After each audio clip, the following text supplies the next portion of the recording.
Hello and welcome back to the Imperial Hotel in Blackpool for continued live coverage of the 2018 World Pool Championships.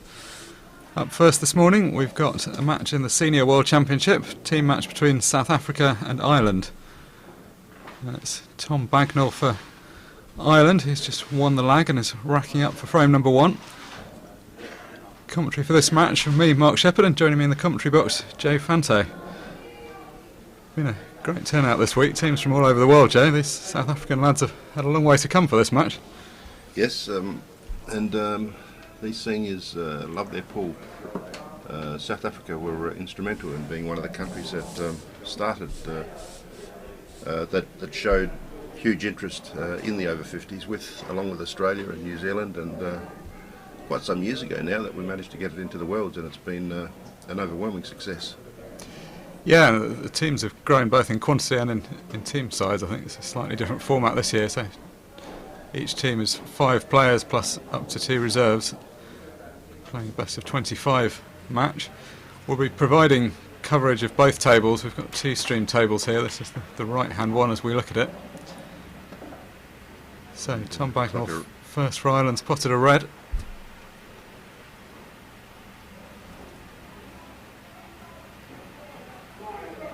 Quite a gentle break that, opting for control rather than the power we sometimes see. But he got the desired result, and there's still a good spread. Yeah, that's very often the case. You see people hit it very hard and lose control of the white, whereas here he's got himself a couple of opening shots.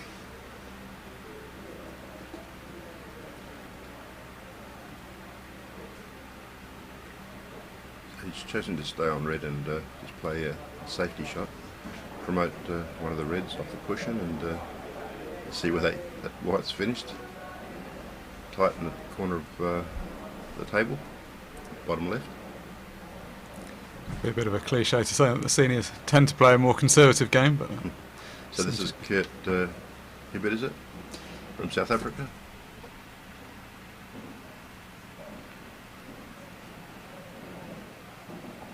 So good first shot there. He's wrested some kind of control of the top left-hand corner pocket. So it looks like we might be in for a bit of cat and mouse to kick this match off. Tom will now need to find some way of getting that red out that's got tied up at the top of the table near the bulk cushion.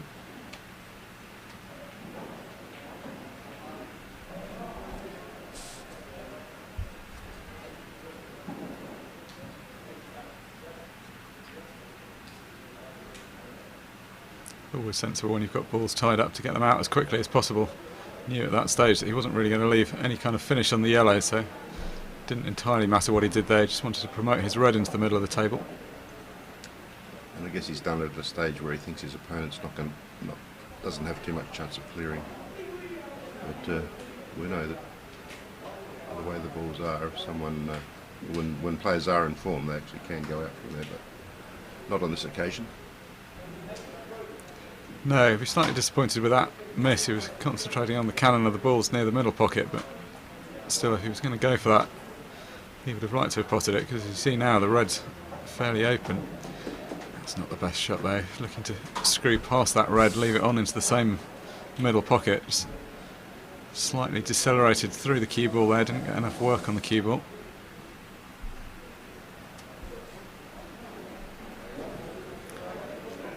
Still okay here, but made life slightly more difficult for himself. No choice but to go for the one at the bottom of the table. Attempting to play a wafer-thin clip on that, he's missed the ball altogether. Can't really blame the players for slight nerves here. First match of the day, first match on the stream table. Not the best first couple of shots.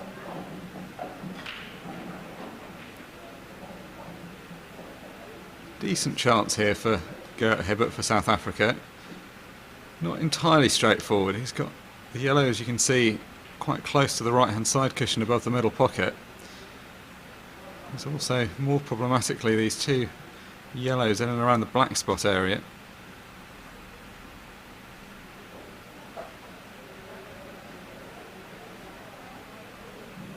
I think he will be going for these based on his last visit to the table.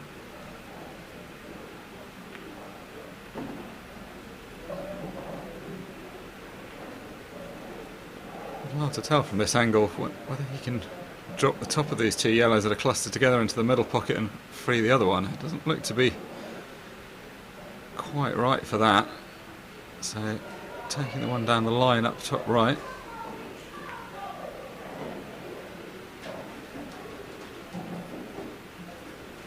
So 2 easy balls at the top of the table, 2 more difficult ones at the bottom.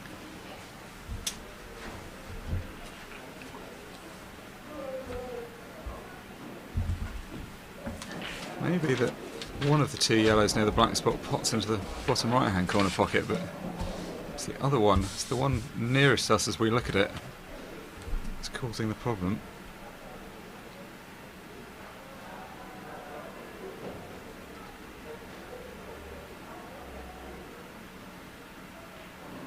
So you'd think he's got to have a try here, because Reds are certainly going to be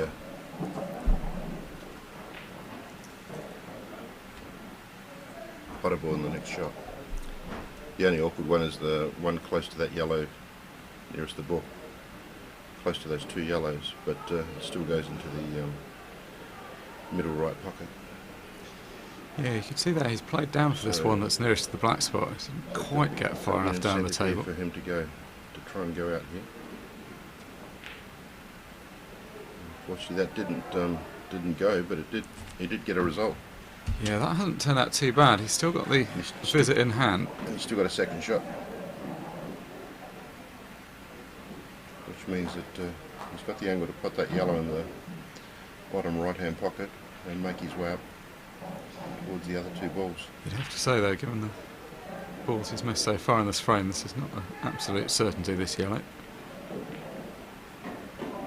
And he's fouled with putting that red in the middle pocket for his opponent. Yeah, it's a little bit unfortunate to play it straight in, but with that thin clip on the yellow, that was always the direction the white was going, so he'll have been aware that that was a possibility. Now, he's a good positional shot here. This ball, of course, hanging over the pocket is unmissable, and that's pretty good. Needed to get up as close as possible to this red that he's going to play next up the left-hand side of the table. Don't think he wants to risk doing too much with this. I mean, especially with 2 shots, he should be able to do it comfortably here. Yeah, he's done the sensible thing there. Potting that ball and keeping the second visit is much better than any heroics with the positional side.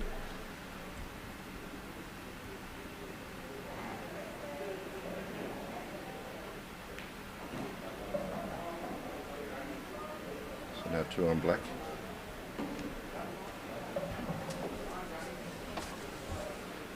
Just got to be a little bit careful with this. It's obviously should be a formality to finish with the 2 here, but you've got to be careful you don't push it off the jaw and knock it safe in the process. Ooh, and that is exactly what he's done. What you meant. I actually thought he might have tried to double it to the opposite pocket. Yeah, I don't think the shot he played was really the percentage shot. If you've only got one, you've just got to drop it in. But there, he had the option of setting it up over the left middle, or as you say, playing some kind of double, and that's a very careless shot. Wide as well. Oh my God. Well, this has been a comedy of errors. Bit of a nervous start for these 2 players. Maybe they know on live. Maybe they know they're on live streaming. Yeah, I think actually that there is probably some element of truth in why that's affected the match. This is the first frame of the day in this match, which is always going to be a bit nervy, and this may very well be the first time that these 2 have played on the live stream this week. So you're conscious of friends and family watching back home, and you want to give a good impression. Obviously, very good players both to have made their national teams for this World Championships, but haven't quite shown their full potential so far. Now, you would rather assume it should be over from here. It's got one very simple yellow to drop in, and then just needs to come down the table a bit towards the black. But 2 visits. Feeling this is a bit of a bonus this frame. Well, that's extraordinarily careless. We've seen I've spoken too soon. Error after error in this frame, but that's one of the most inexcusable of the lot. He didn't need to get that close to the black. So the 2 players joking with each other at the comedy of errors.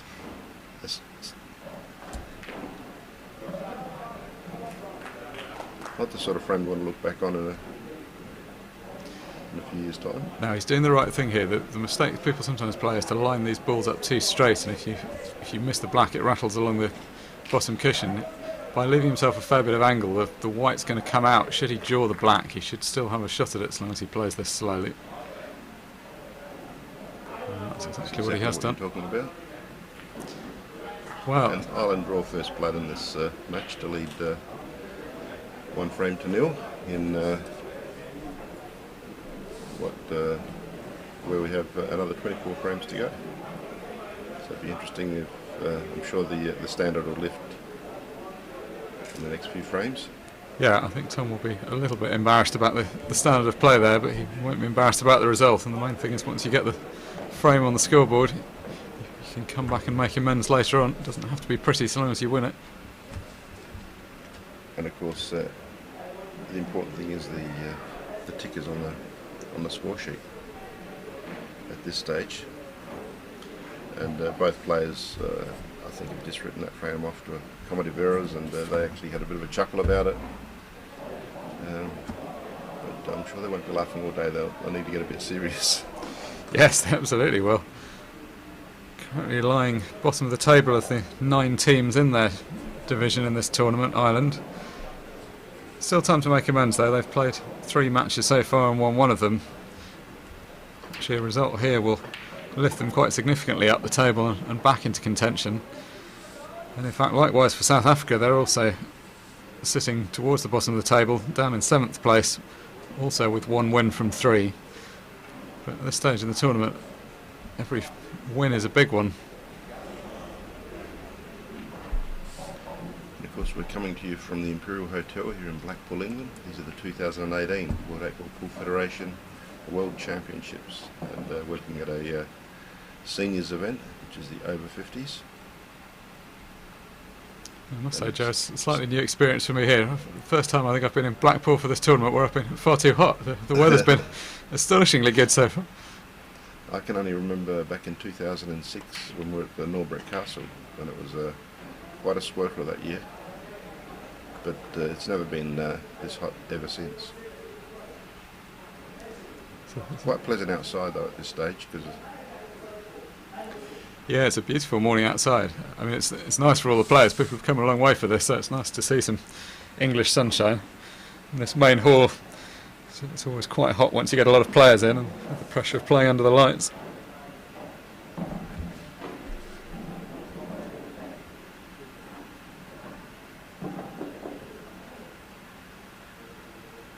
So it's Ireland in first in this second frame.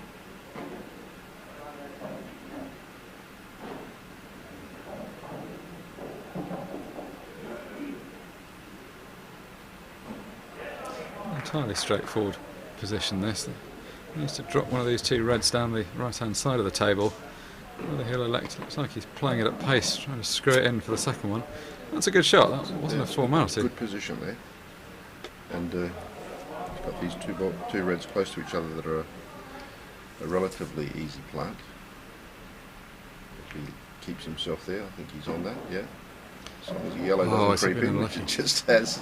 Yeah, he's played a good shot there, playing the red off the yellow. I'm not sure if everyone would have played it like that.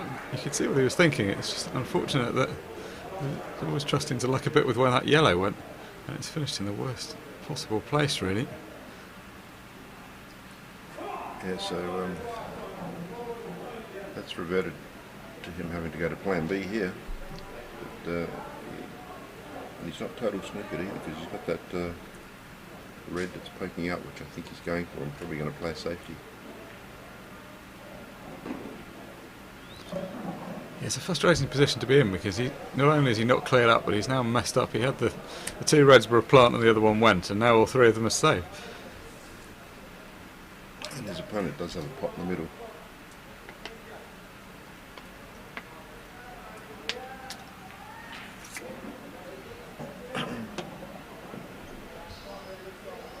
Now, what will he elect to do here? You feel that covering this bottom left-hand corner pocket might be the percentage option.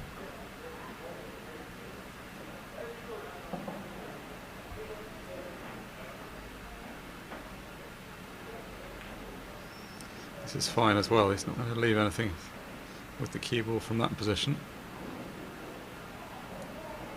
So he's just promoted it to the middle of the table. Because his opponent's got those reds clustered in the middle. He may have a bit of time to reflect on the position of shot that led to this problem where he didn't end up on the reds. He's now going to be messed around for a while. That shot's actually turned out pretty well. It was always going to be easy enough to hit those reds, but he split them up quite nicely and actually not left the most straightforward position. Although South Africa can see a couple of the yellows, well, more than a couple of the yellows, none of them are absolutely perfect. He's going to be slightly hampered queuing over this one. I can't quite tell whether this yellow can go into the middle. I suspect it might, or otherwise it's probably going up to the other side. Yeah, so he could get through to that one on the side, which is helpful.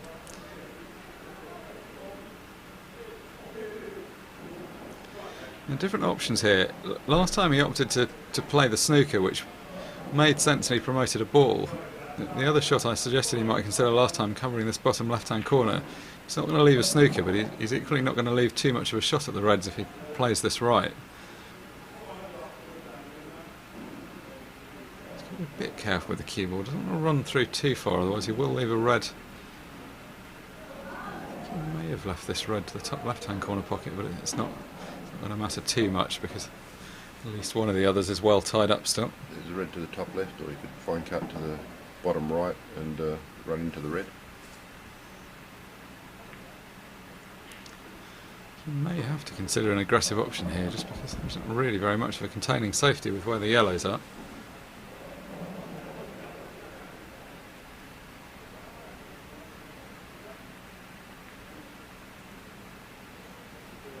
Yeah, I'd say he should go into the red to the top right hand pocket and possibly run into that other red close to the yellow. But we'll have to see what the result is here because we don't have a view of the shot.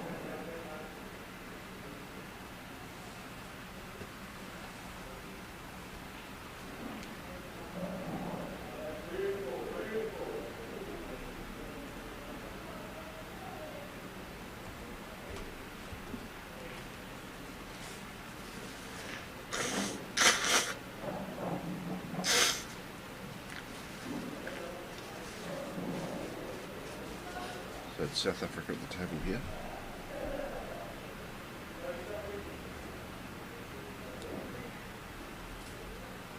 All these yellows are nicely spaced if he plays a few good shots. This yellow goes in the top left-hand pocket. And he's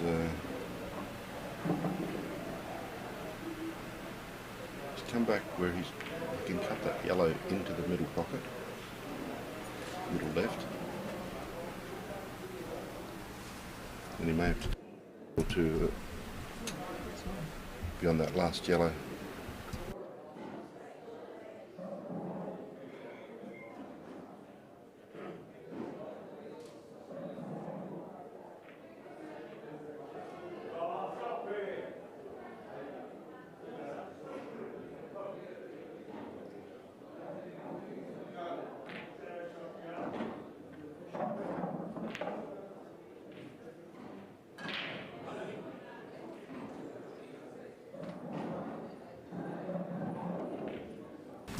So we now have a view of both tables, and I believe that it's Peter Redemeyer on the left table versus Ellie Gorman. Billy Gorman on the... Billy Gorman. Yeah, sorry, a little bit of confusion there. The view we had in the commentary box was just to the right-hand table. I think, in fact, everyone watching this at home has been able to see both tables. We've been talking about the match on the right, which is currently the frame between Danny Swart and Benny McHale. The overall score, though, 2-0 to Ireland.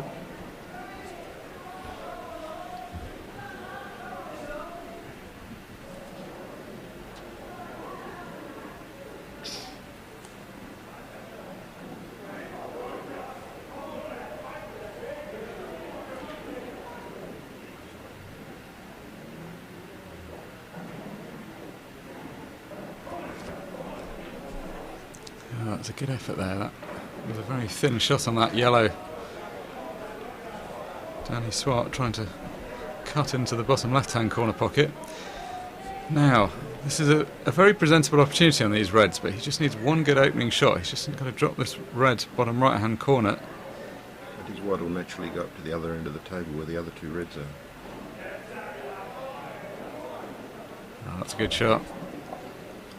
It's a good shot, and the position's worked out quite well. He wasn't necessarily playing to cannon the black, but he'll be more than happy with that because he's now left an angle to go behind off the top of the baulk cushion round into the same pocket for the remaining red. It's nicely done. Nice controlled shot. And again, a nice natural angle to come down the table for the black in the middle pocket.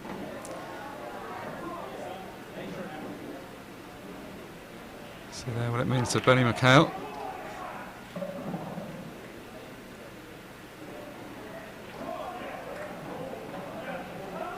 And Ireland take a 3-0 lead.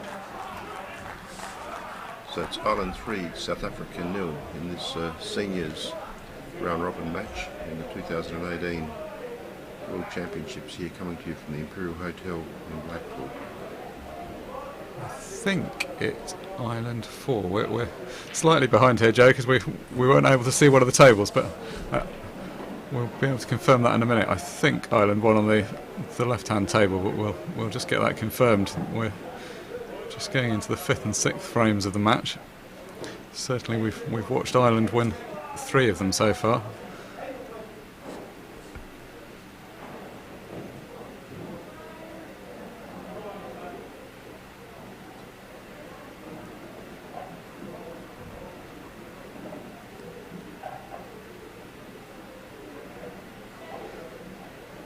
So the scoreboard currently showing 3-0. I have a feeling the frame on the left-hand table had also finished, but we'll just check that. So I believe we've had two frames on the right and one on the left. I think we've had 2 on both. Okay.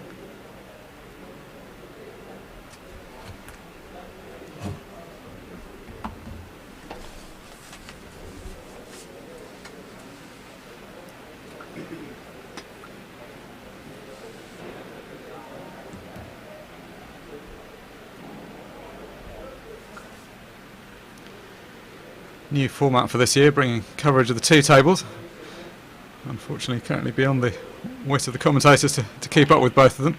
It looks like we're now just getting the update through that it is 4-0 to Ireland, so all of you watching at home will have seen that. We were only able to see one of the 2 tables to start with. We now have the full view of both of them. So, big start here from Ireland. Don't think you'd particularly say either side were favourites coming into this. They had a pretty similar record to each other. It was looking like it could well be a fairly tight match, and the first match that we were watching on the right hand table was a very nervy one, befitting that. But now that Ireland are 4-0 up, able to play with a fair bit more freedom.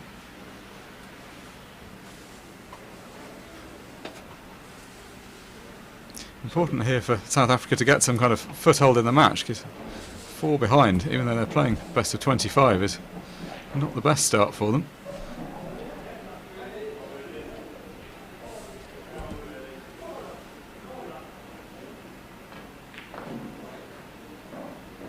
And it looks like Ireland are in good stride as well. On the left-hand side table, we see the Reds are in a very favourable position. Just one good positional shot required here. The easiest red to pot is going to be the one, of course, hanging over the left-hand corner pocket, but it's not an absolute formality to get the white out, which is why Ireland looking at the ball in the middle instead. Oh, what a good shot. What a very good shot that was. A fine, delicate cut that into the middle pocket.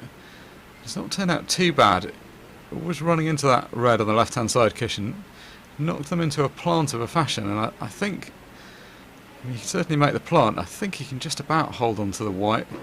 Just wants to drag the white over to the right-hand side of the table. So this is looking good for Ireland at the moment. Eddie Walsh at the table. You should be able to pot this red and just come out nicely for the black. give himself enough clear queuing to put that black into the middle left.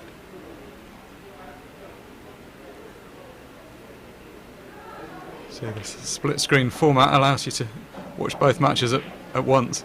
Makes the tables look a bit closer together than they actually are, but you see the players needing to give each other space there, which is why Eddie was just pausing for a moment before taking the shot on the left-hand table. He's hit that well as well. I mean, it's not an easy black this. He was never going to be able to get perfectly on this. At least he's got a nice clean queuing area there. It's not on any cushion. Oh, meanwhile, things have gone astray on the right hand. So Ireland go further ahead, 5-0. So Ireland 5, South Africa 0. Here at these 2018 World Championships, and it's a senior team event in the round robin stages. While that was happening, it's gone slightly astray on the right hand side table. Potted the last yellow, but as you can see, this black not ideal by any means, forced to play a fairly extravagant attempt at a double.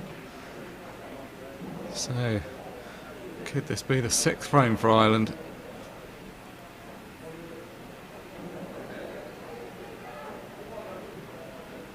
Well, 5 of the first few, and well, what a result that is. So he's missed the putt and got himself a... It looks like a... I'd say he'd be able to hit that black, but it's very awkward queuing position there. Yeah, and if you can hit it, they're deceptively difficult. These ones where you're playing a thin cut, you're kind of going across the ball away from it. They're really hard to judge. Yeah. He may, I'm not even sure if he can see the left-hand side, he may be totally snookered. Even if he can see the thinnest edge, it's a relatively limited advantage to him. It's certainly...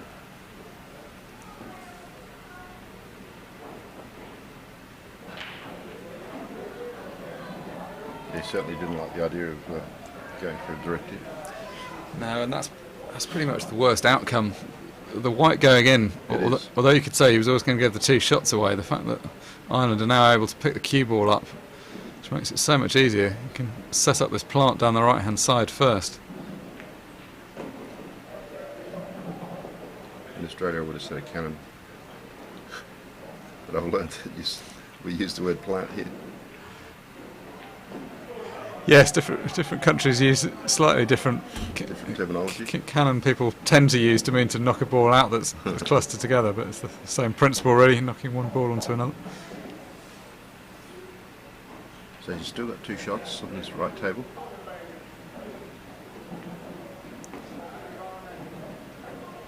Meanwhile, overhead view of the break about to come up on the left-hand side table, where Tom Bagnall for Ireland takes on Mark Wilsnatch from South Africa. So, looking like it's all over bar the shouting on the right-hand table. He's done that very well. A lovely positional shot. Simplest of blacks for a 6-0 lead. And Ireland have got an amazing jump in this match. Well, I have to say, that first frame we were looking at, Joe, where neither player seemed to want to win it, it could easily have been a stalemate at that point, but Ireland have fairly run away with it since then. So do we think that luck of the Irish so far? Yes. Certainly the first frame, but it hasn't, hasn't been luck since. No, it hasn't. The first frame, you could say either player deserved to win or frankly either player deserved to lose, but Yeah. that's the way it goes sometimes. It was Tom Bagnall, who's now up for Ireland on the left-hand table, that played that scrappy frame, but he got the job done, which is what matters, and he'll come into this frame with a lot more confidence. I'm sure he'll play a better frame here.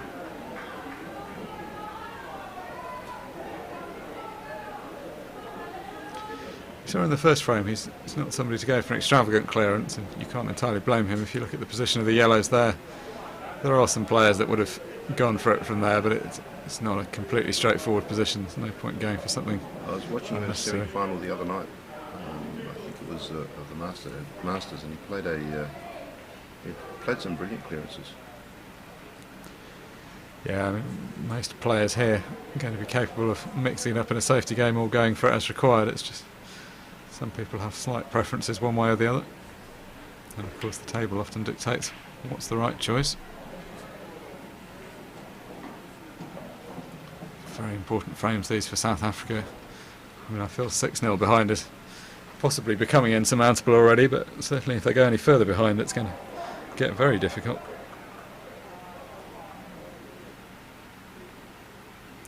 Although these two teams are quite close to the bottom of the table, it's actually quite an important match because the table is quite tight despite there being 9 teams in it, and a win here is going to push the victor well up the standings. Yeah, because still they might be near the bottom, but there's still enough matches for them to make their way to the top. So now it gets a little bit critical for them to start winning if they're going to have any say in finals playoffs. Yeah, absolutely. 9 teams in the division, so they'll all be playing 8 matches. These two teams have only played 3 so far, so coming towards the halfway point of the tournament. If they can get to that halfway point having won 2 from 4, which is what the winner will have done, they'll still be well in it.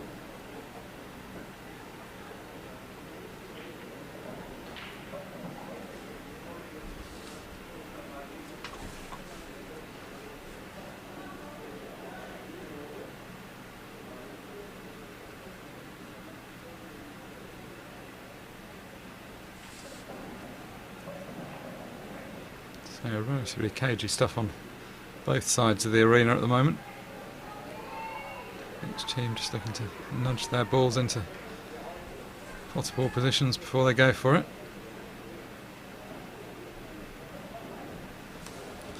Ireland at the table on the left-hand side of the arena. This red is a problem ball, so Tom Bagnall considering the deliberate foul here. So he's done that nice and early, where he feels that his opponent's not likely to clear. Just signalling to his opponent that he's got 2 visits. Deliberately took the cue ball up above all the reds, knowing that that wasn't going to leave a pot. It's not gone quite right. He was hoping to promote that red to near the bottom left-hand corner pocket and also just flick out the yellow that he's finished up close to free up that red on the right-hand side. It's not in the event quite done either. Actually left himself a really tricky shot here. It's Mark Wells now. Can't really see very much of any of these reds, which is why he's decided to come off the cushion. Still got a little bit of time in the frame. It's not an absolute formality, and from what we've seen of Tom so far, he's likely to try to promote things into a better position before he goes for it, but it's starting to look like it's swinging towards Ireland on the left-hand side of the arena.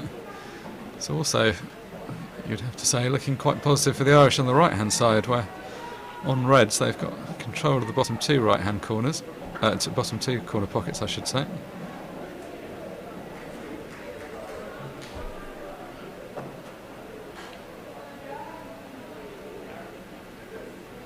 Tom's playing very steadily. It's not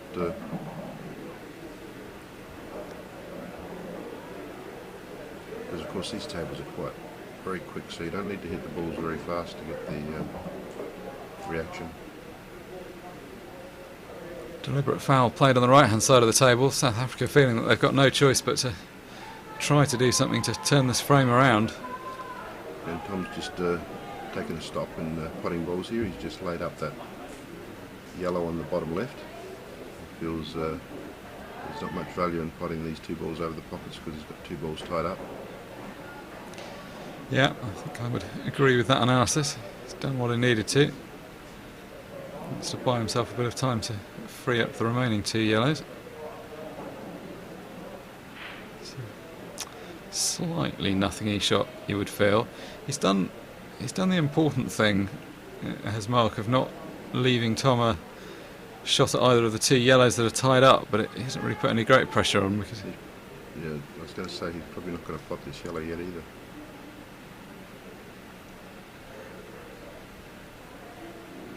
Because his opponent's got that red in an awkward position for potting. Closest to the red closest to the yellow bottom left pocket.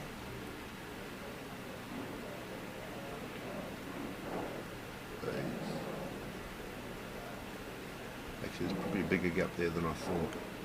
But, Yeah, I think he was trying to get the played red. well. No, it wasn't played well. I think he was trying to get the red, as you say, past the yellow. But He's probably considering putting that yellow closest to the white, planting it onto the yellow bottom right at the moment.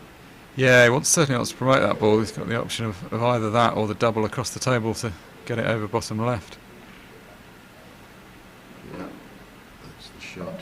Ooh, and he's fouled. Yeah, now that's slightly unlucky. South Africa's got a opportunity here.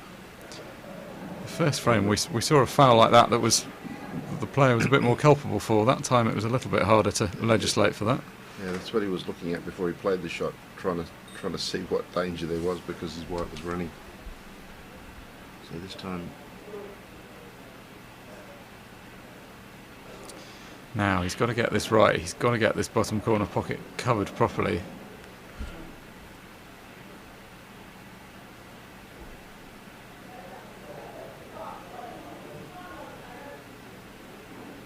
I mean, there are players that would consider something aggressive from here. I don't think the way this match has gone, I can't really see him doing anything else other than trying to take control bottom right. He could elect to pot this one and then try and break do something later on, but I don't like the idea. No, that's what I thought he'd do. He's playing the odds. That's probably the percentage shot at this stage. Yeah, and that foul, whilst not being completely decisive of the frame, has certainly changed the balance. Ireland now in a much more precarious position. Tom just confirming that yellow isn't touching the right-hand side cushion. Suggests he's going to play a containing shot off it. I understand why he's done that, because he didn't want to completely open up the right-hand side of the table, because then it would have given an opportunity to cannon out the red that's tied up. The only problem is that in playing the slightly more negative shot, the yellows are still tied up, so Mark Wilnats for South Africa's got a lot of time on his hands.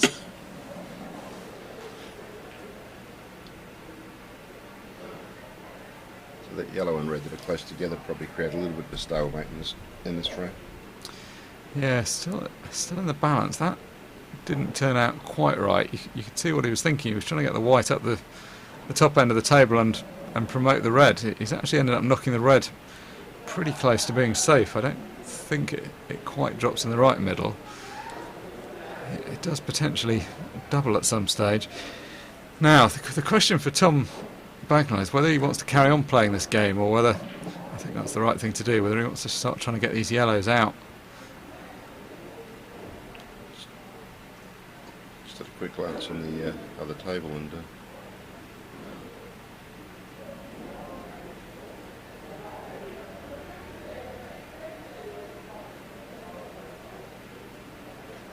Yes, and on the other table things have been swinging back and forth. At one stage Ireland had pretty good control of the frame, the bottom two pockets covered, but a deliberate foul opened that up, and then since then things have been a little more even.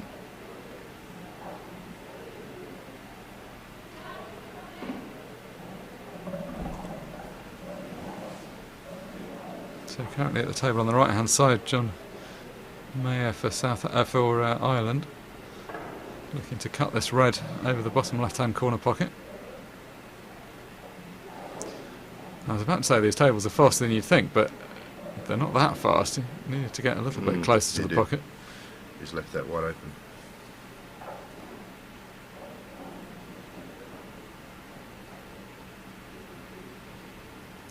After a couple of quickish frames, both of these frames are now following a similar pattern.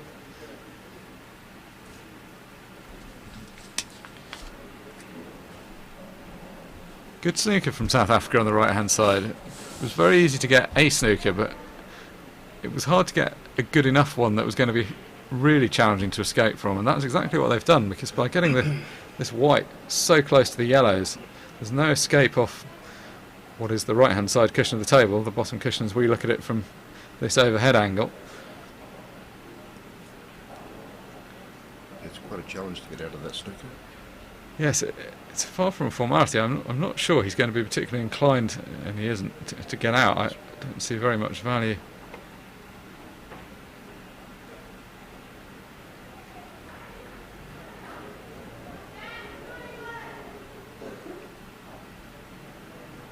Well, I have to say, unless I misunderstood what had happened there, I'm slightly mystified by that shot, because whilst I completely understand the logic of playing a deliberate foul on the... Just opened everything up.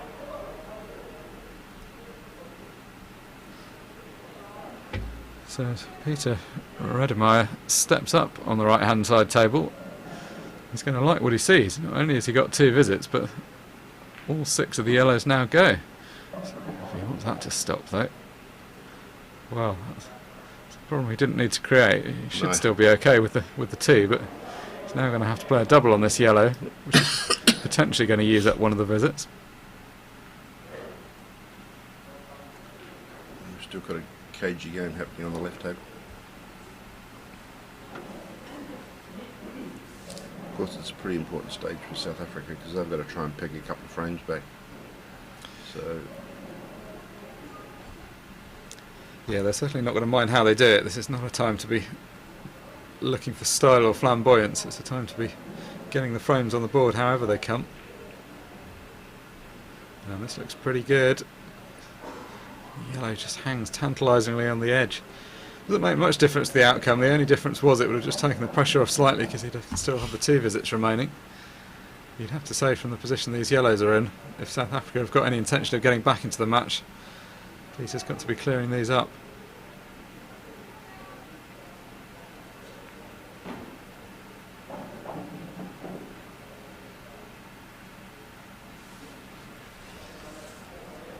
So this is the only shot you could really see being a problem.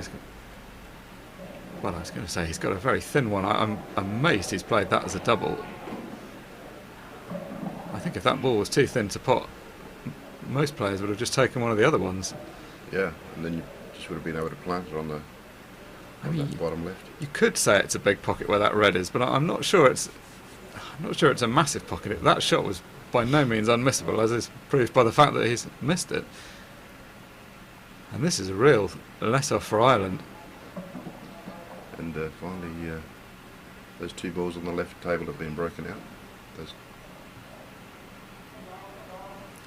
Yeah, a moment ago it looked like South Africa might be good value for winning both of the frames that are currently in play, but that's changed. And what a great shot over on the right hand table, John Mayer. Fantastic pot, and the position couldn't have worked out any better. He's so close to this red. Just needs one more good positional shot to get on the black, but really what an excellent pot to have set this opportunity up. Oh, that was a bad shot by Ireland on the left table. He tried to force that yellow so they could come around on the black and just missed the ball over the pocket. It just kicked straight out. Well, fair play to John Mayer. It took a while to grind that victory out, and for a moment it looked like he'd lost control of that frame, but he's potted a great penultimate red to get back in, and has made short work of the final 2 balls to give Ireland a 7 frames to 0 lead. And the procession continues. But it looks like at least South Africa will be getting their first frame on the board. South Africa have finally draw first blood. They've got their first frame on the board, but they still trail this match 1 frame to 7 against Ireland here at the 2018 World Championships. This is a senior team event in the round robin stage by these 2 countries. And of course this is WPF live stream, production by Yvonne Armitage, assisted by Stan Grant. So great to have you viewers wherever you are in the world watching this coverage. I'm sure there's some watching in South Africa. The time should be right at the moment. And also in Australia there may be some viewers. Yeah, good time of day to be watching these matches that seem quite early in England. It's prime time, of course, back in Australia. We're getting towards the end of the day now. So, beautiful overhead shots of both tables, both about to break off almost simultaneously. I don't know whether you'd quite call it a foothold in the match, but South Africa have at least got a frame on the board, which Long way back still from here though. Best of 25 frames.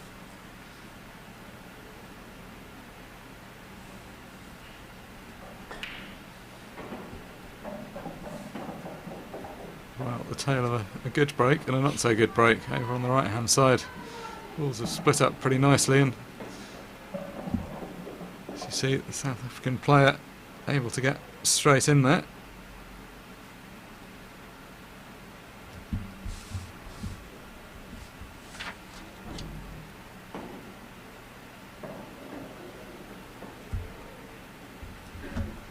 So Danny Swart for South Africa in on yellows on the right hand side.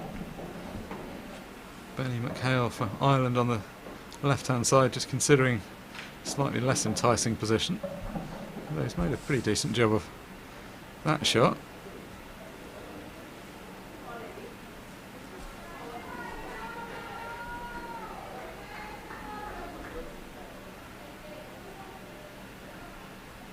And unfortunately, just when I was saying things were looking fairly promising on the right hand side,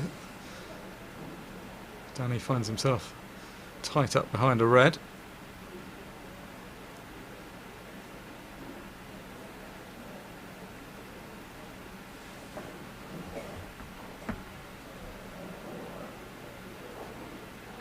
Well, good escape from a snooker. It's a snooker he put himself in, and not one he'll have been very impressed with, but at least he's got out of it.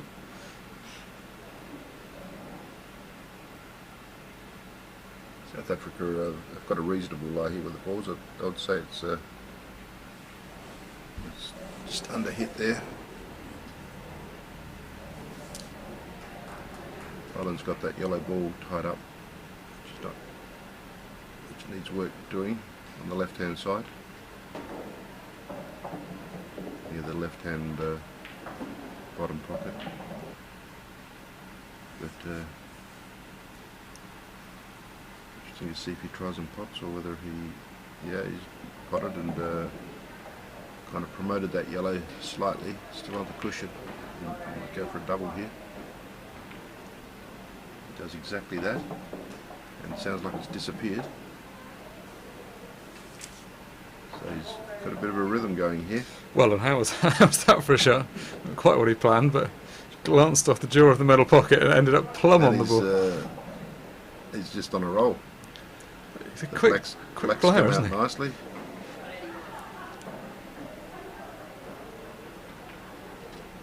And that's another one that you can't quite chalk up for Ireland. Just missed the black. No, he went around those very quickly. I think in a different situation you might find other players playing the black into the bottom right. He kind of played to cannon it. Well, I don't know if he played to cannon it out, but he did cannon it out, which left the black a bit more difficult. Yeah, I think you find sometimes if you get on a roll that things start to go right, you start playing a little bit quicker and a little bit more instinctively. It can work sometimes.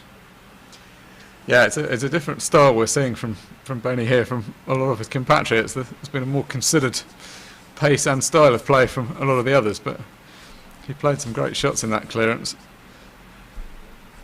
No choice here though. For a straight pot, he's going to have to come off the right hand side cushion, potentially off the top cushion as well. So that's a miss. You play those shots off two cushions because it gives you a bigger margin for error. He figured it would be unlikely to go all the way behind the black, but he's found the one line that did take him right the way around. So now South Africa's got an opportunity here on the left table. Yes, this is Alan Brood. Alan Brood. And this is exactly what you dream of. Two shots and the ball's in this position.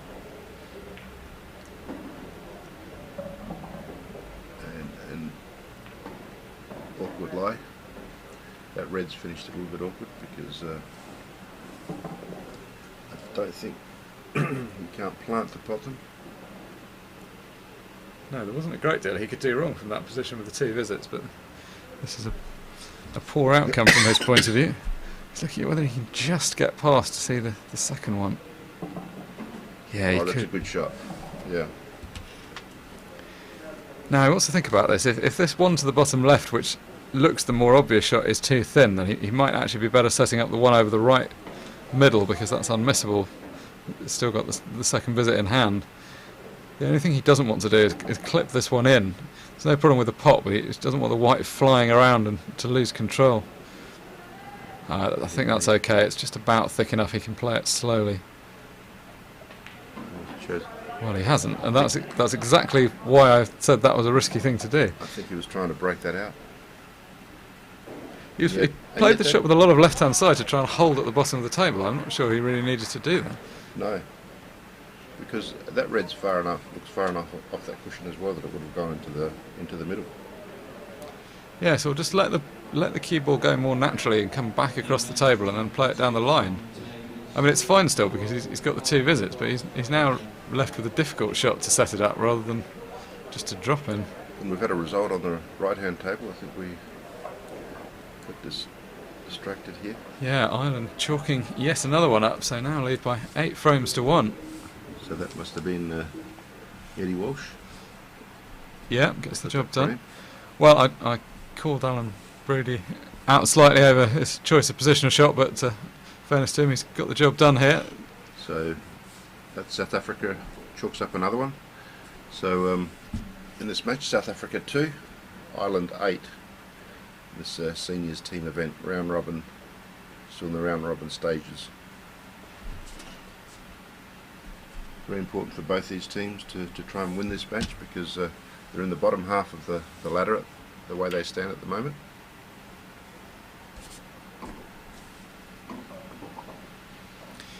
Yes, you wouldn't have thought it. Coming into this match, the 2 teams had an almost identical record, and it's actually Ireland that are lower down the table based on percentage of frames won.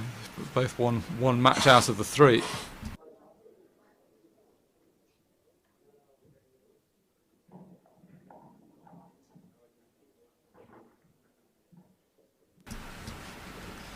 You would fancy Ireland to be fairly strong favourites. If you watch the last few minutes, they have been largely in control. There've been quite a few frames that could have gone either way. It's one of those matches where South Africa, watching this back afterwards, are going to reflect that they have let their opponents off a couple of times, but that's the nature of one frame pool.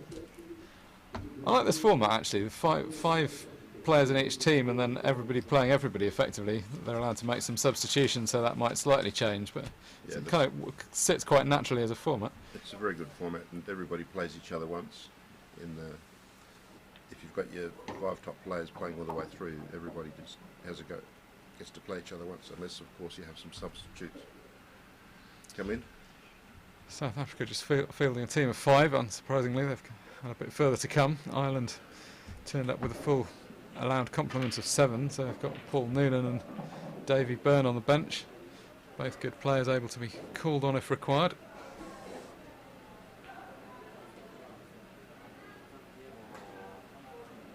Historically they've shown well at these championships, Ireland, in the men's team competition over the years. They've recorded some good results.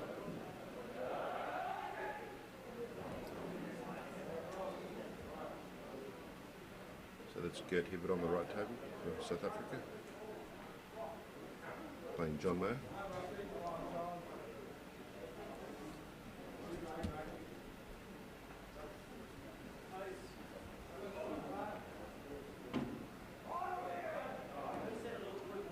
John Mayer played well in the last frame that we were watching.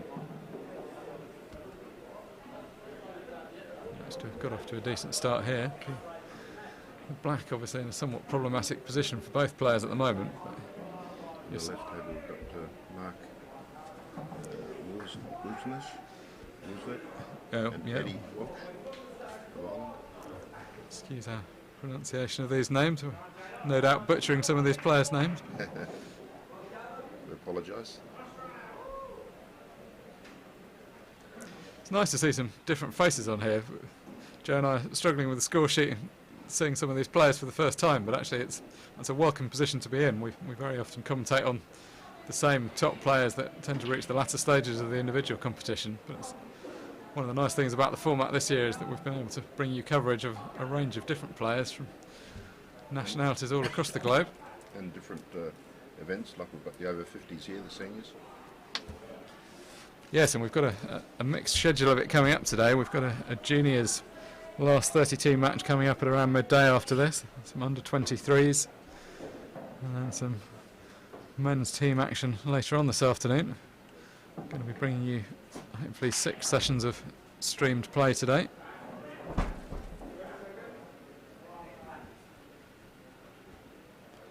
For these team matches we're providing split screen coverage where the match goes across both tables. For the singles one we'll be providing 2 separate streams later on. So the balls are very much in the open on this left table, so every time a player comes to the table they've pretty well got an opportunity to go out if they're playing well enough. So this is Eddie Walsh on the left table. The table at the moment for Ireland. So they'll probably try and pot that and screw that enough to put the red. Expected he would want to come back a bit further to put the red in the top left-hand pocket. Yeah, just slightly quit on that shot. He visibly got through the cue ball, but he was just lacking pace at the end of the delivery. Need to accelerate through the cue ball to get the desired spin on. So, from a position which was potentially makeable, he's now in one where he's chasing the clearance a little bit. Yeah, because he's missed that into the middle. But he still would have been able to keep the break going though if he'd potted it. Just had the red into the opposite middle pocket. Now, this is potentially a good opportunity for Mark Wilsnatch because if he needs to, I don't know if the black may pass, but if it doesn't, he's got a perfect angle just to drop onto it. He's tried to force that. I'm not sure why. Yeah, I think he was trying to force the cannon there, but in fact it wasn't a cannon that wanted forcing it. If he'd have played it almost dead weight, he would have just naturally dropped onto it. Because he didn't need to kind of send the black running anywhere, it just needed a slight nudge. Absolutely, and in fact he really didn't want to send the black running around the table. That could actually have been quite a bad thing to do.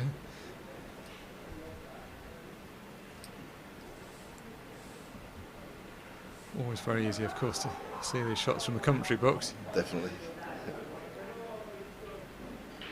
Well, I don't care if you're in the commentary box or the table, but that was fairly straightforward to see. If you played that angle, the white was going in the middle pocket.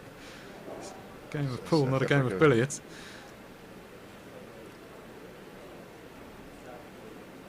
South Africa back to the table again, with 2 shots this time on the left-hand table.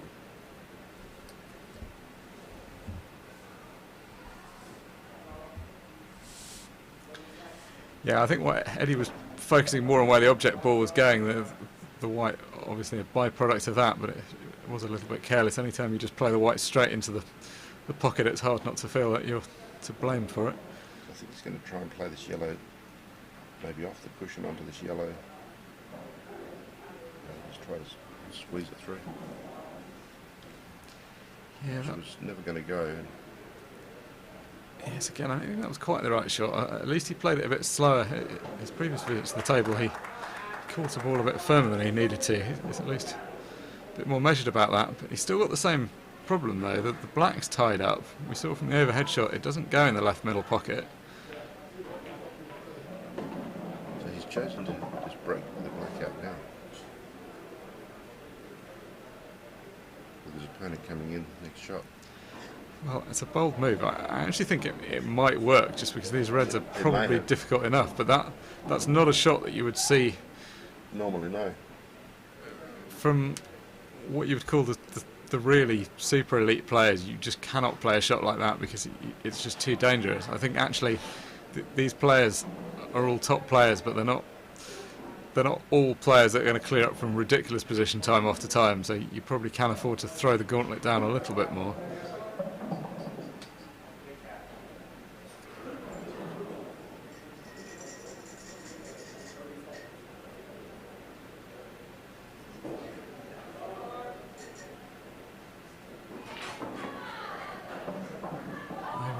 Side table, very ambitious shot from Ireland, but almost came off. A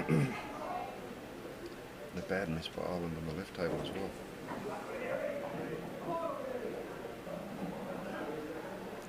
So I like South Africa in again. I like what John Mayer was thinking on the right table. He potted a good ball, and it was a nice effort to get into that black and red. So it's going to be hard to inject enough pace position, unfortunately for him, that he's left now. It's very difficult to play this shot in such a way where he opens the black and the red up, but he doesn't want to open the black up too far, because you can see all three yellows on the right hand side table now in quite easy possible positions, so he's going to have to be very careful with this shot.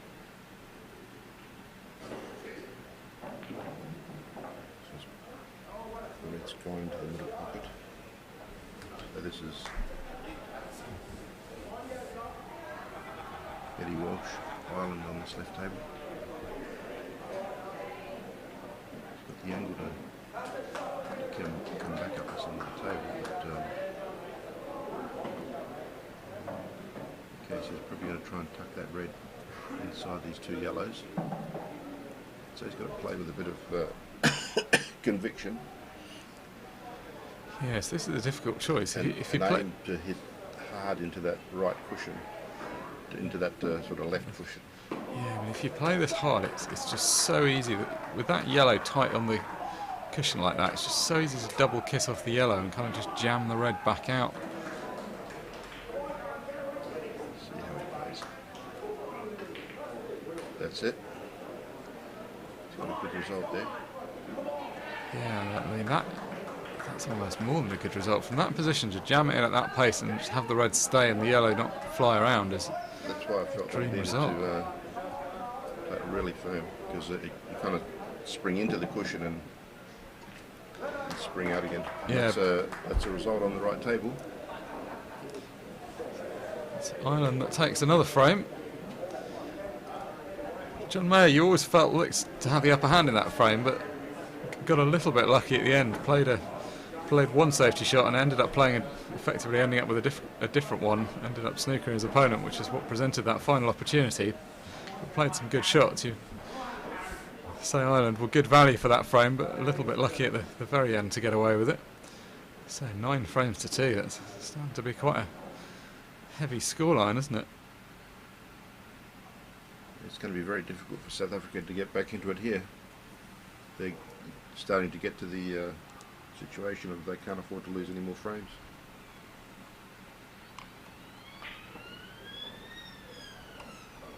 It would be an almighty comeback. And Eddie Walsh is going to play a tactical shot here. He's going to put the black close to his red ball at the top end of the table. Eddie Walsh, so far the leading player for the Irish team. He's won 8 frames of the 13 he's played. Win percentage of 61.5%, which in percentage terms puts him at the top of the table. All pretty close between him and his teammates though. So you've got a good team unit there.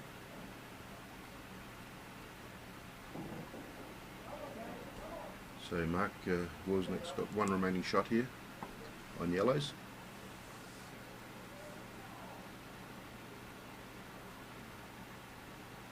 Meanwhile, on the right hand side table, we've got Danny Swart and Tom Bagnall up next.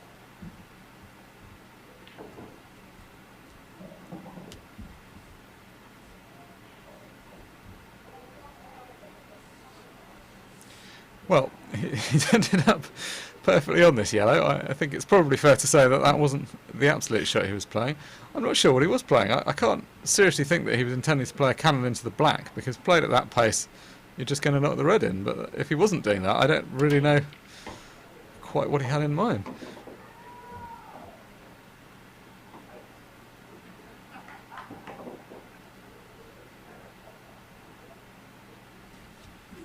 So it's an interesting shot. He's yeah, I mean, I suppose you'd say that was the best he could do from there, because he was going to lose the frame the next visit otherwise, whereas now he has actually bought himself a bit of time. Still, long term, the situation for yellow not too favourable here.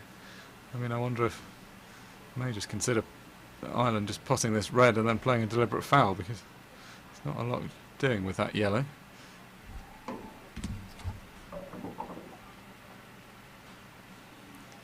There are two options here really. You can pot this red first. He either goes up and gets the black into the mix at the top of the table, or he plays a deliberate foul after the shot and lets his opponent sort it out. And of course make sure that you don't leave a foul snooker.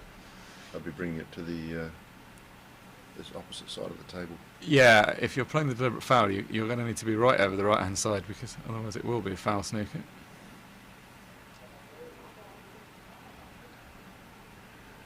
Now, has he thought this through? I don't know that this shot's okay, Joe. He's surely left a foul snooker here, hasn't he? It looks like I'm sure he'll call the referee over and ask a question. No? Well, let's see if he may have already nominated the red.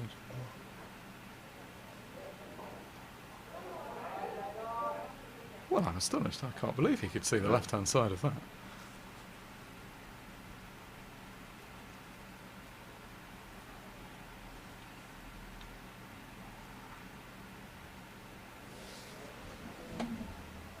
Well, meanwhile, whilst things are going very slowly on the left, things have gone very quickly on the right. All the red balls have disappeared. A lot of reds have disappeared.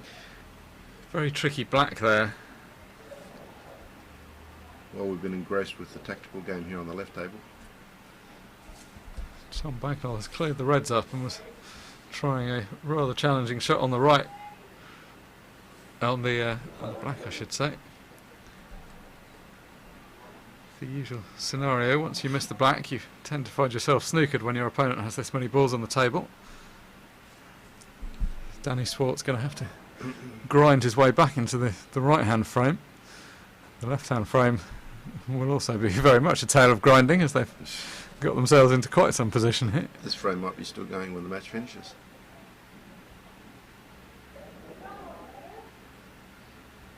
Although, I'll tell you something, you'd rather be reds, wouldn't you? Yes. Still needs to be one though.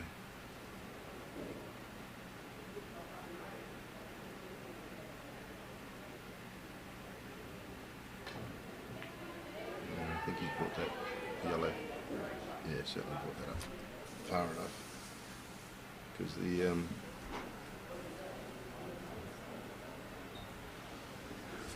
Well, it's make your mind up time here. You can probably get the white through that gap, although it's going to be very tight to hit the red, but does he want to do that?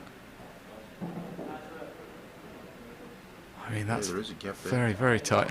The problem is, you touch the red, but then, unless you play it with a significant amount of pace, which isn't going to be very straightforward from where he is, what happens next?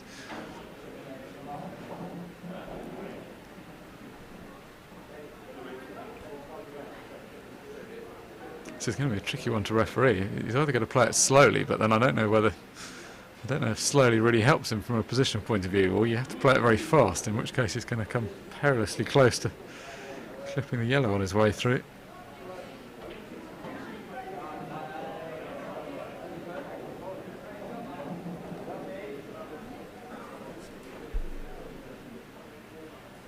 So on the right table, looks like Owen's on black. And Yeah, sorry, I suggested it was Tom Bagnall up. I've got a frame ahead of myself. It's Benny McHale, of course, as you can see for yourself at the table. oh, just missed. So South Africa's got an opportunity on that table on the right. Yes, not surprising they've called the referee in on the left table. It's funny, this is a rare example of why you actually might ask the referee if it's a total snooker, just because you're interested to know yourself. No, I would have asked the previous shot, that's for sure. Yes, it was. Because it would have been difficult to hit the finest left edge of that yellow. Yes, I don't know if it was an optical illusion from where we were, but it very much looked like a couple of shots back it was a foul snooker, which nobody seemed to ask about. The rule is that the player has to ask the referee. It's not just an automatic that the referee will go and check that if not requested to.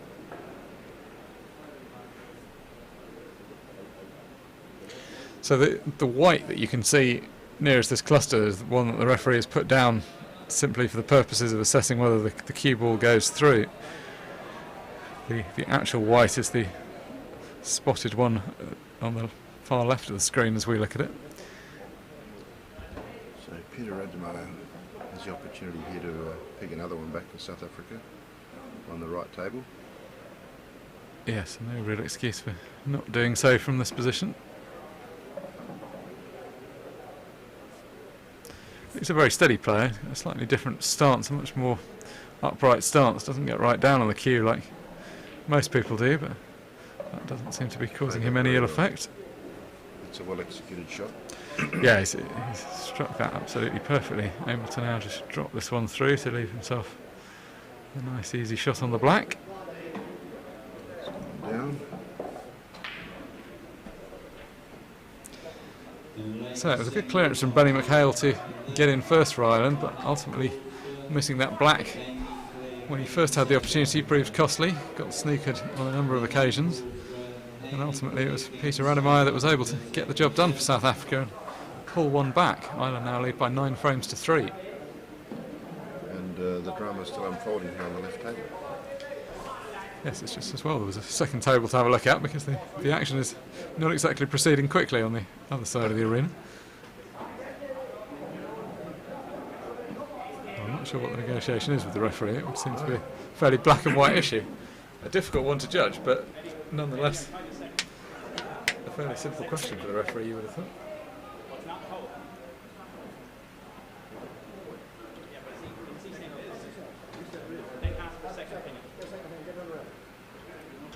So what are they trying to determine? Well, you would have thought the only thing they could be determining was whether it was a total snooker. I can't see what else would be in debate. It wasn't a foul the previous shot, so I don't think there's no debate as to whether it's a fan snooker. No, so even if it is, like, I'm not sure what the master plan is here. No, I mean, actually, funnily, and I don't know whether that was past the debate, whether the referee was offering a ruling. It looked like he was. I mean, you could say that there was no point asking for a total snooker for any other purpose than working out if you could pot the ball, because there's no version of hitting this red and not hitting a cushion. You're either going to just play the red in direct or you're not. Correct.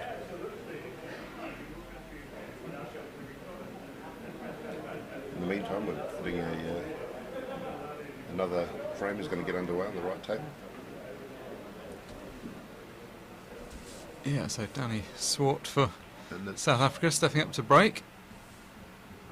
Yeah.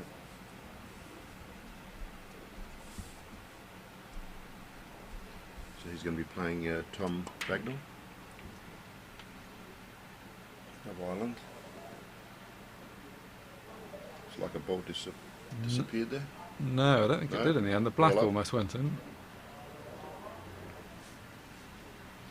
Slightly tentative break, a kind of cut break of a fashion. I suspect they might have called John Hope here, the head adjudicator, but...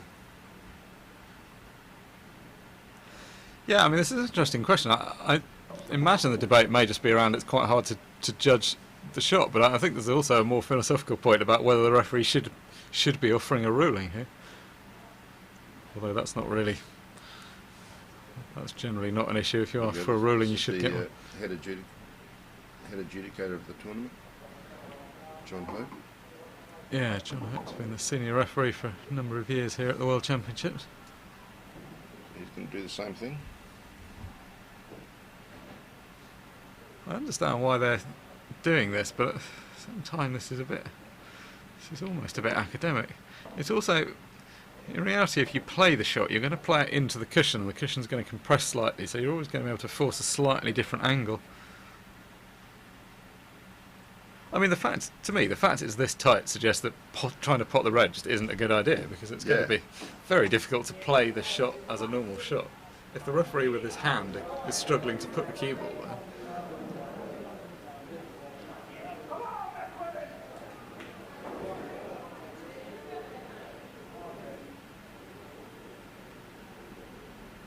I think if it was me, I'd just play a deliberate foul. I mean, it doesn't...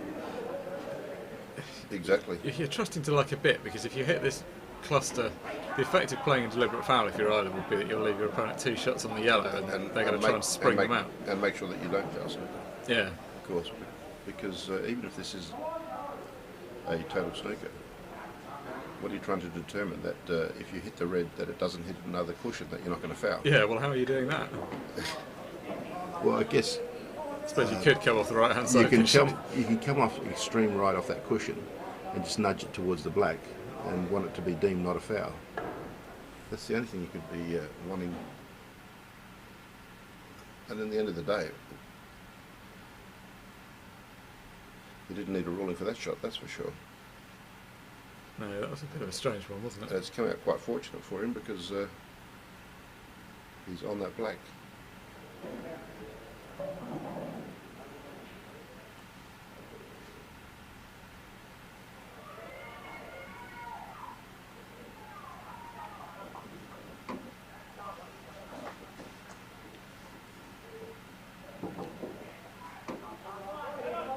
I'm confused, Joe. What's happening here?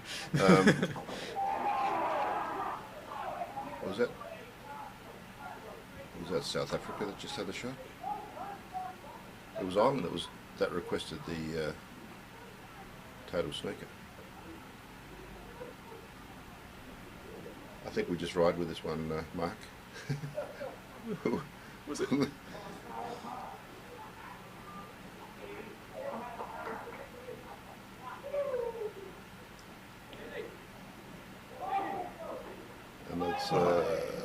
And it's just to add to the drama. I'm afraid I can offer no commentary on what's just happened towards the end of that. Just to add to the drama of that frame, and we can't even tell who was having a shot. Well, Ireland's won the frame. I don't know how. I think there must have been a foul that we hadn't seen. They must have been talking about a foul snooker. Then there were a couple of strange misses, and someone fluked the black. It's been. Well, I can offer a slightly more meaningful insight on the right-hand side, which is also to say that Ireland won the frame in a slightly more obvious fashion. Well, what a strange end to that frame. Course of events.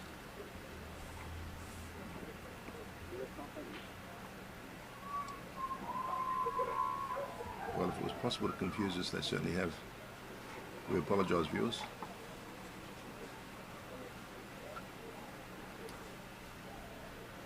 Either way, the equation is that Ireland are marching very rapidly towards the winning line. Of course, being best of 25, it's a race to 13. So Ireland only need another 2 frames to actually win the match.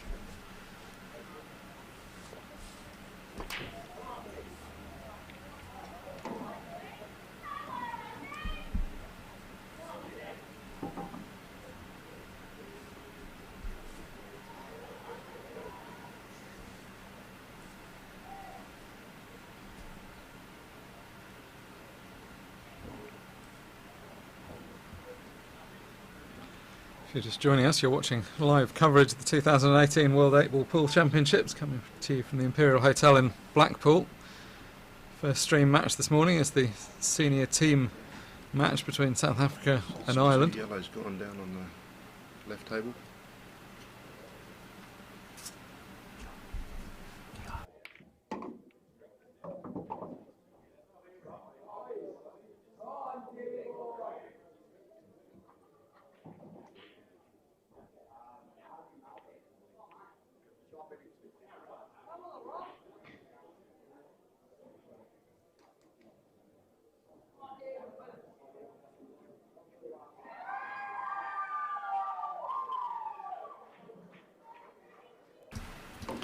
So my co-commentators just stepped out for a moment to make some inquiries as to what happened in that last frame.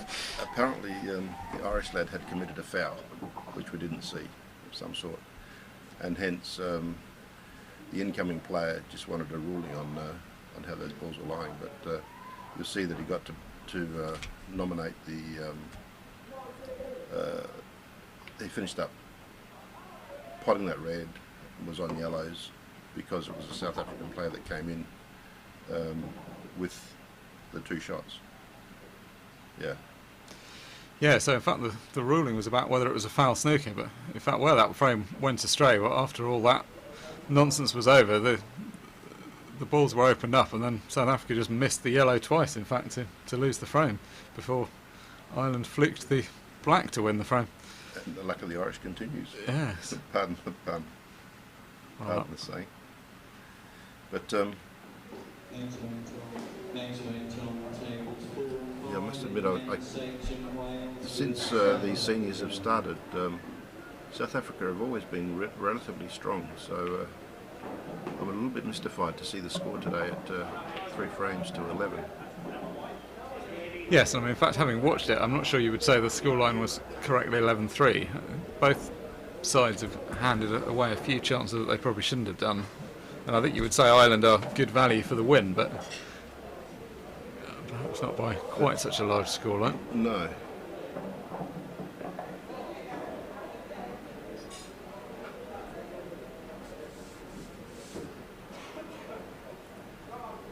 So we got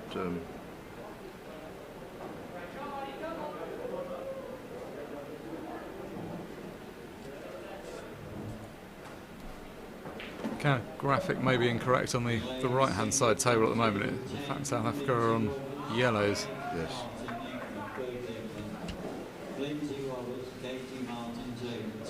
Rather a lot to keep up with here. Trying to provide live coverage of the two tables is a logistical challenge, as you can imagine.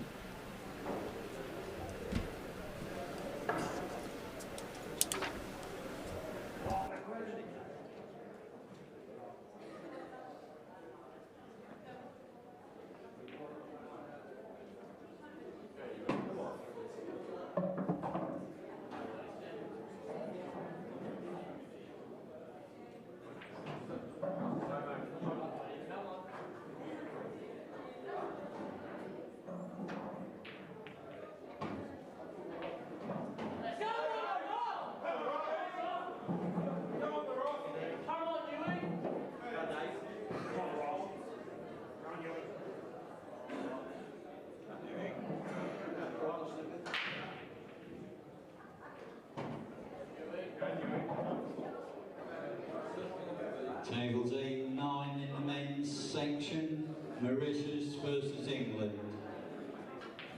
So we've been advised that there's been a substitution into the fourth set, in that Benny McHale of Ireland is not playing the fourth set. His spot's been taken by Davy Byrne, and Tom Bagnall goes out, and Paul Noonan comes in for Ireland.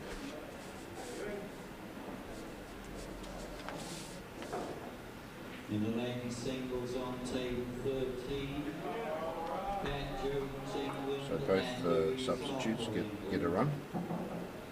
And on table 14, Yeah, which absolutely makes sense. Got a strong squad here, they want to give everyone a game. And in fact, with this format where playing the best of 25 and there are 5 sessions of play, it's relatively easy to switch people around. In the main men's team competition, normally only 3 sets of play, so it's sometimes a bit harder to get the substitutes in and out.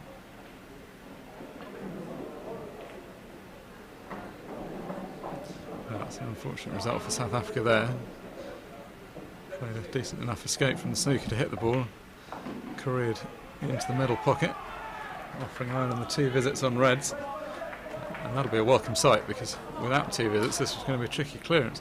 Now he's down to play this very quickly. I'm absolutely certain I would have put the cue ball quite there. Well, no, he's done very well. To be fair, he had a perfect angle. He knew what he was on about, and confident, got down.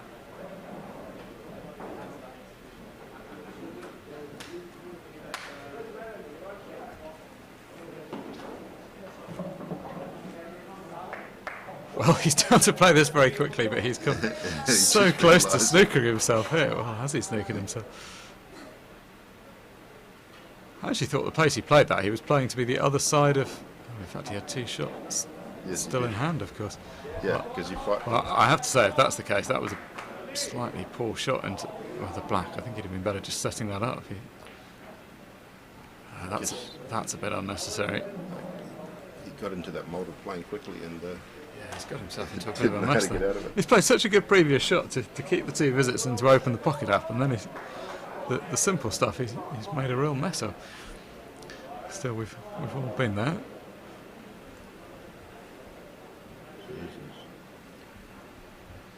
I don't blame him for... I kind of thought he might not opt to pot that yellow there. I think it would have been a better shot to leave the white tight to the right-hand side cushion. This is now, I mean, this black isn't easy, but it is now left a reasonably clear shot at the black. Well, almost for the second frame in a row, there's a fleek splash.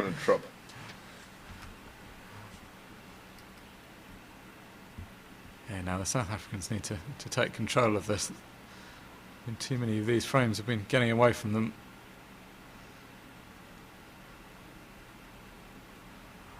Real let off on the right hand side table. Ireland were in first, looked to have done all the work, had the 2 visits, and then just a careless positional shot to get onto the black. And South Africa pick another frame back, and they trail 4 frames to 11 against Ireland in this senior team event.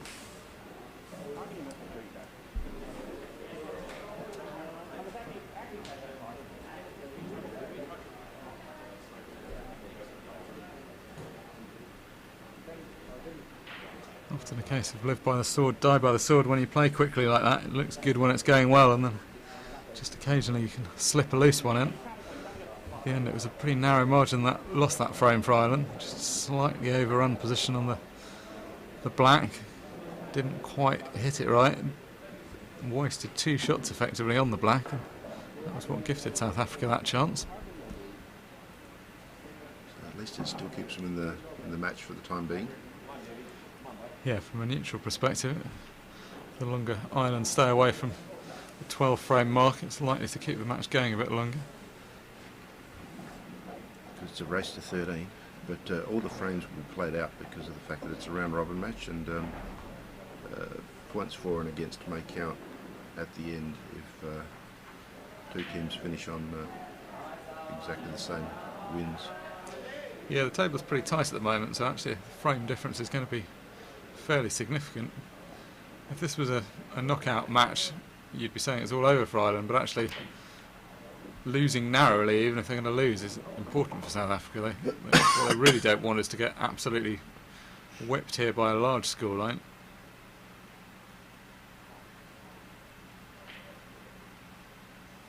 I think that's Gert Hibbert that just ran off that black for South Africa, and it must be the substitute Dave Byrne.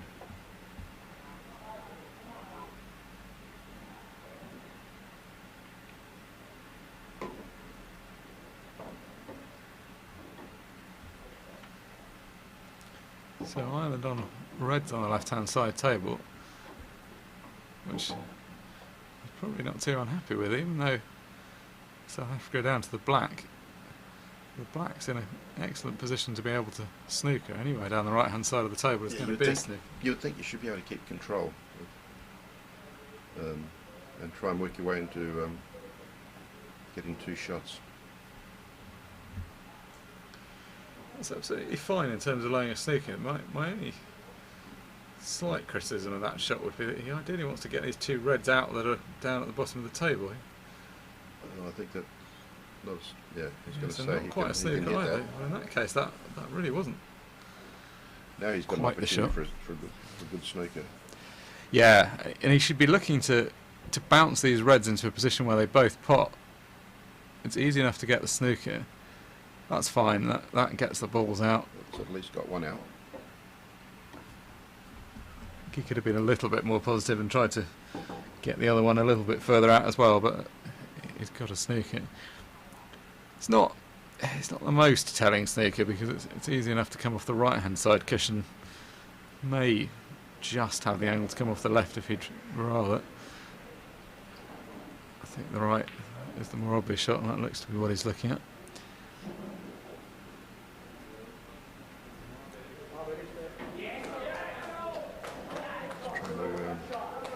Find the spot.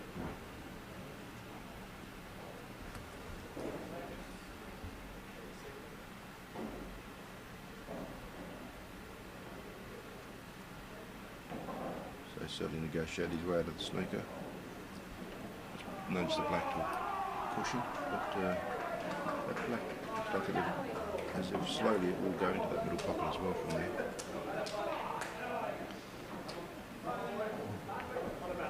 Yeah, so this is a pretty presentable opportunity.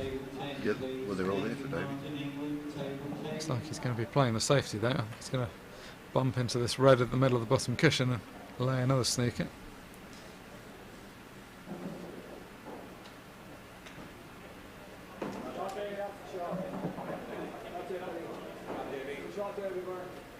No, that's certainly not a total snooker there. You can certainly play it off the cushion and get a lot of ball off the cushion. Yeah, just a bit tentative from Ireland, isn't it? In fact, if you could gauge the right side to put on it, you could probably hit the spot on the cushion that you'd come off with the correct side to just pop that black into the middle. But certainly a high degree of difficulty. He's looking more about seeing whether he can play off the cushion and pot him to the top right hand corner. Asked his opponent if he'd move, please. Because he was in the line of fire. Yeah, sometimes it's hard to know where to stand, isn't it? Just a gesture with a cue. There's a lot of people around. Oops. I think he's missed that altogether. I didn't see it, but he's indicated 2 shots to his opponent. So here's another opportunity for Ireland and the incoming Davy Byrne. Yeah, it's do or die now. No excuse for missing from this position with the 2 visits. He's been given an opportunity. He's got to. Oh my word! He's hit the wrong ball. Well, I tell you what though, that hasn't turned out too bad. Turned out very well. It's turned out very well. The black is in much better position. He's got a red over. He's got 2 reds over pockets, and 2 in the open.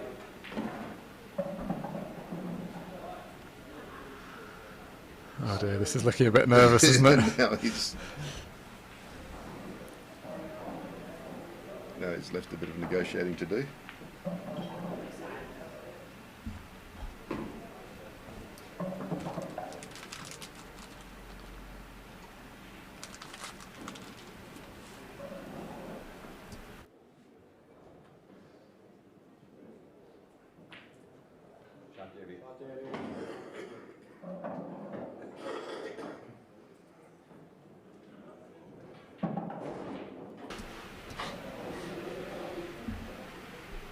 So easy to say when you're watching these matches. It looks such a simple position on the left-hand side table for Ireland.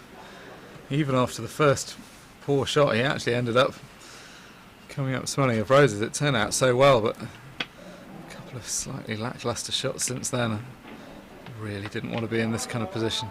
May get away with it if he can play a snooker, but it's been a bit error-strewn the last couple of visits. He's played snooker here. Probably doesn't look like a total.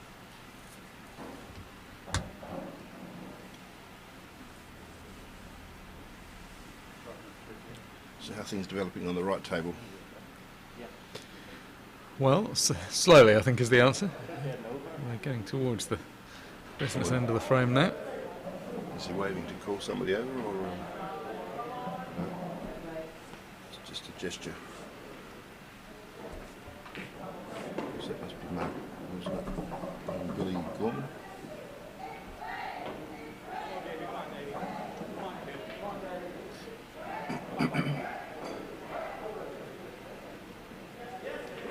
So Ireland back at the table. You can't turn for a second. Something happens. He's just pulled the white out of the. Got another 2 shots. See if we can clear him this time. Meanwhile, a slightly careless miss there from Mark Wilson. Actually, he'd really done the hard work in this frame. A couple of shots ago, he cleared out the bottom pocket on the right table, looking very promising. That black was just a bit tight. Just got distracted by the fact that it was. Oh well, That's a big shot. Potted it off the cushion. Goodness me. Oh, and so pulls Burns, one back from South Africa. And Davy Burns just another red into his bottom right hand pocket. I'd say he's a little bit nervous. Yeah, it's a difficult position for Davey, isn't it? He's coming in fresh when everyone else has had some goes on the table. His first go on the stream table of the and the pressure's on tournament. because everyone's has done reasonably well. Yeah, and I think also when you're a reserve, you feel the pressure to make a bit of an impact because you know That's that right. if you don't do it quickly, you're not going to get another chance. Yeah. Still, he just wants to drop this one in dead weight.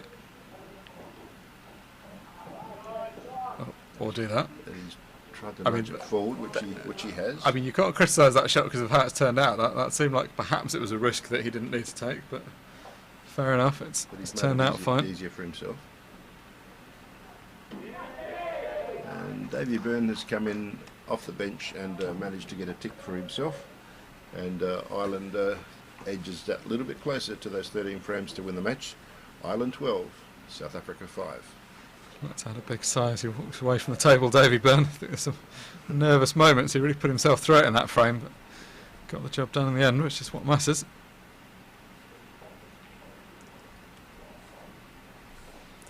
So suddenly the scoreline, while still quite big, is not looking quite so one-sided. The match still in the balance, although I think it's fairly safe to assume that Ireland are going to win. But as we were saying a moment ago, all 25 frames are played, and the frame difference can be important. So perhaps now a bit of the pressure's coming off from South Africa in terms of actually winning or losing the match. They may free up a bit.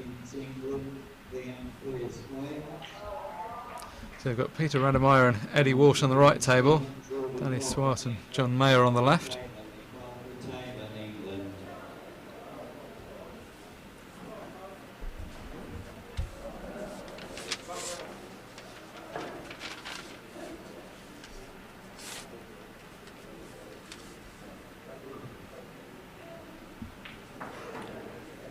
And there's Peter on the right.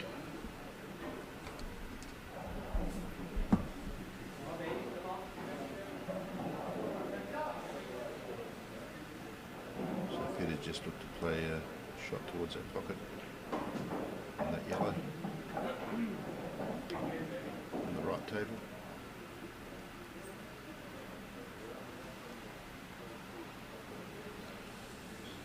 The left table we've got Danny Swart at the table present for South Africa. So just put a nice red. Those reds are not too bad. But they're awkward one next to the black. He's got the opportunity now to this red closest to the white in the bottom right hand pocket. Yes, you say it's just that one by the black. I think it will go top left. Definitely, yeah. Unfortunately, because of the position of the red near the middle pocket, it's not so difficult to get on. He's just got that one. I think this is a pretty good angle if he drops Right, this one dead weight in the middle. Probably the time, because he's got a nice straight red into the middle, and he should be able to hold his white for that red into the top left.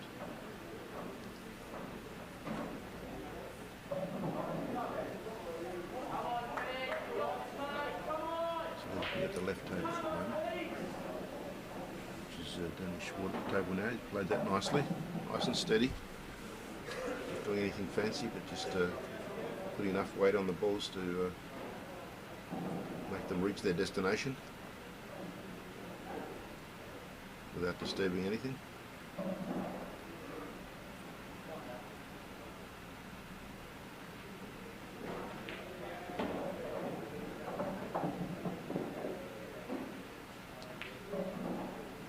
I think he's missed it, just missed it.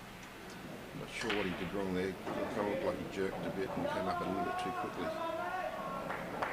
Yeah, played a slightly odd positional shot. He almost snakered himself on the other red. And just about lost his position as well, which is totally contrary as to how he played the previous 4 or 5 shots.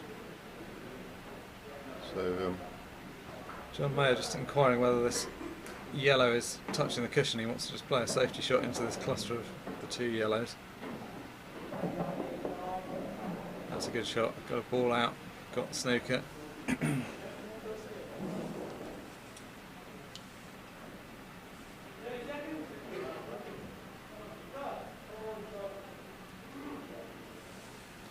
this is Joe Fanto here, President of the World Outlaw Pool Federation, and Mark Shepherd in the commentary box. Wherever you're viewing around the world, great to have you with us. And over the next few days. Don't leave your screens because there's plenty of action. Yeah, there certainly is. 3 more days of action, culminating in the men's and ladies finals, which for the first time ever are going to be played simultaneously on these 2 tables, 1 o'clock on Friday.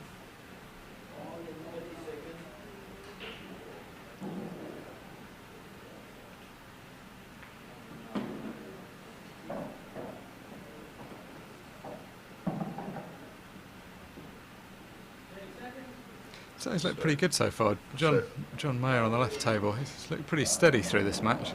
And I'd say he's thinking he's fortunate to have a go here because his opponent looked like he was going out a couple of shots ago. And that's two balls spotted in one, which I don't think he wanted. No, he could have done without that. It's not turned out too bad, but it's now made the position quite a bit more difficult. Yeah, it's a really fine cut into the bottom right on this yellow nearest the bottom. Yeah, if it was just a case of dropping that yellow in, it wouldn't be a problem. But the issue is that there's still those other 2 tied up, which makes this significantly more difficult.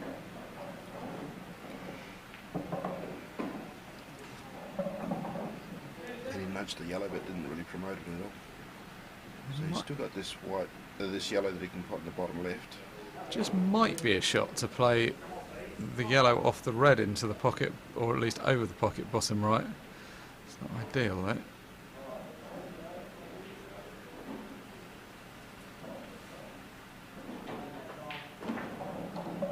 It's a nice pot. Not sure he's going to have much choice but to do it's that. taking him back up the table, which He's looking was to not desirable. No, he's looking to get a cannon on that red. This hasn't really helped. Might be looking at the shot you were calling before. I mean, it's not a, I wouldn't say it's a high percentage shot, but what else can he do, really?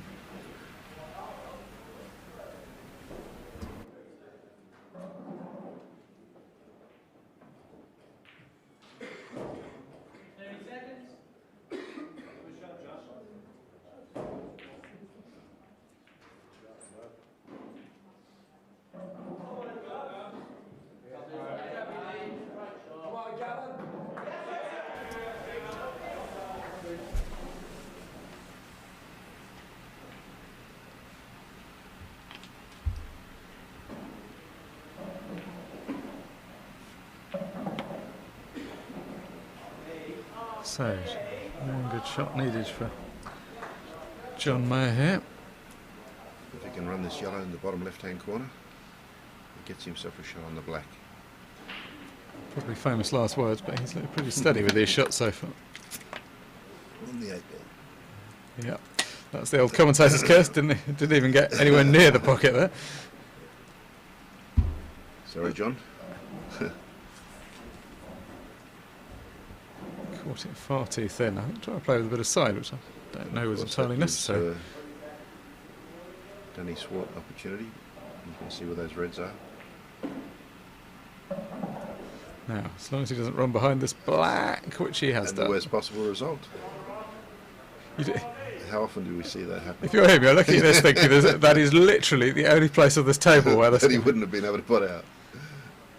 He's going to be quite careful So with this he's escape still as put well. out, but he's going to have to do it off It's off the cushion. very easy to go in off this one. If he clips the cushion he's first. sitting there. Yeah. Well called. That's unfortunate. And that's really been the deciding factor in this match, just a couple of shots like that. How the fortunes can turn in this game so quickly.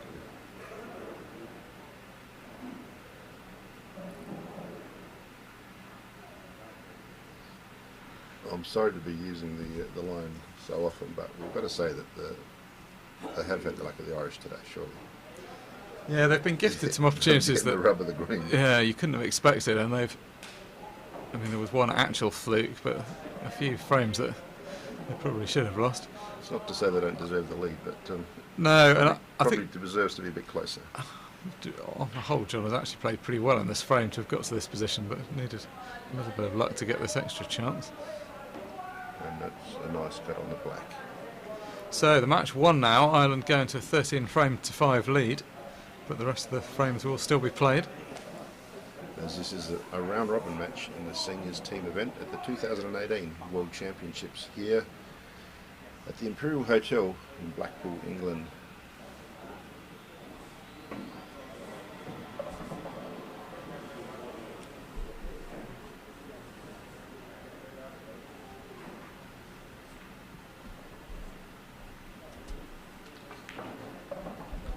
A bit of a misadventure for Ireland in the right-hand table.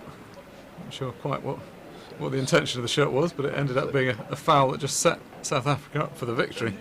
Peter Rademeyer's got an opportunity here to pick another one back for South Africa.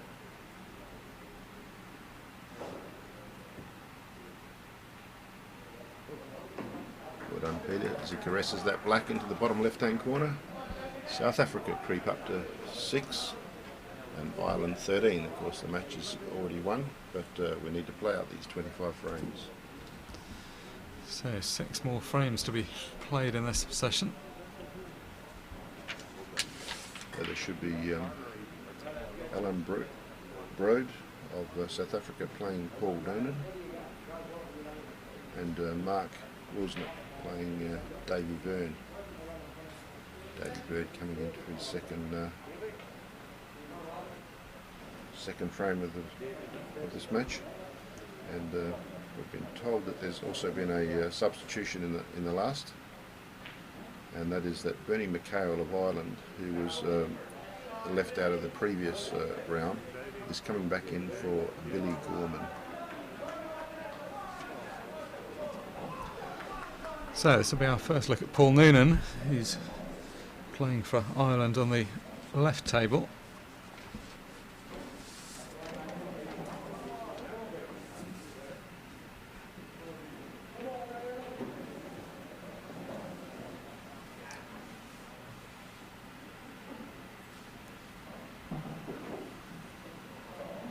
Not sure quite what's happening on the right table. Here we are, players turned up. Just a small hiatus in play.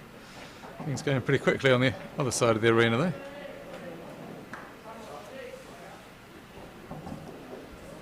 Yes, now that shot's not come out quite right.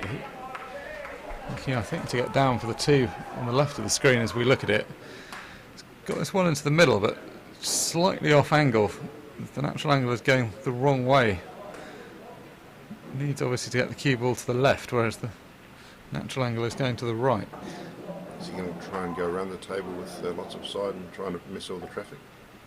I think he can get behind the first ball, but then the ball at the top of the screen is slightly in the way. Trying. Ooh.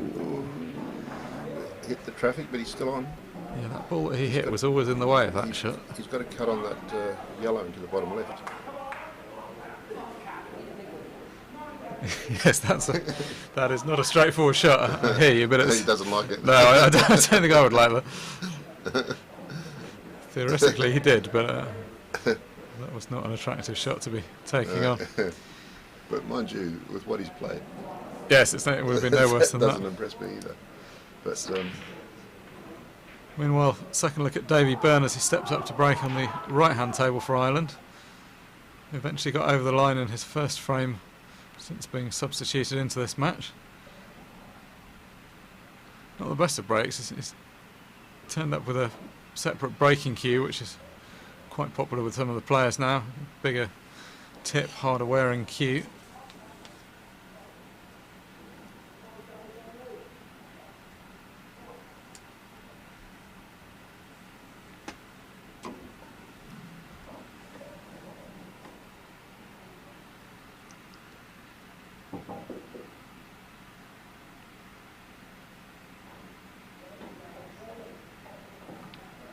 South Africa on reds on the left table. And it's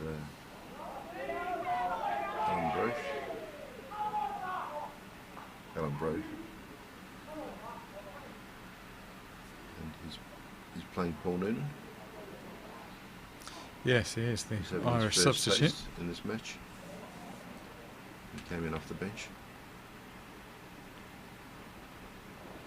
He's quite purposeful so far, hasn't he, Paul Noonan? Yeah. He's dispatched the first 5 yellows.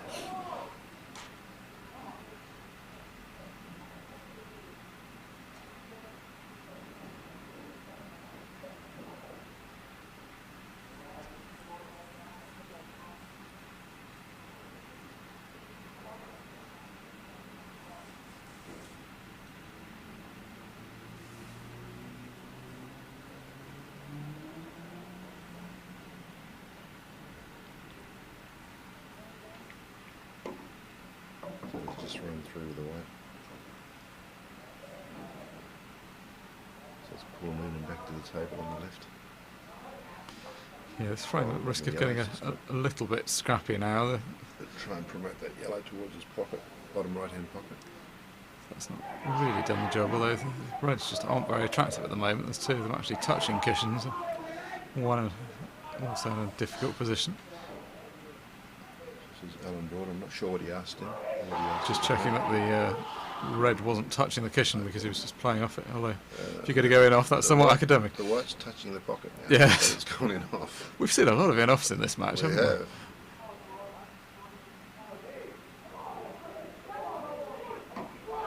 So Ireland's certainly got an opportunity on that left table. Paul Noonan get a chance to win a frame and try and make a stance to not be on the bench the next match.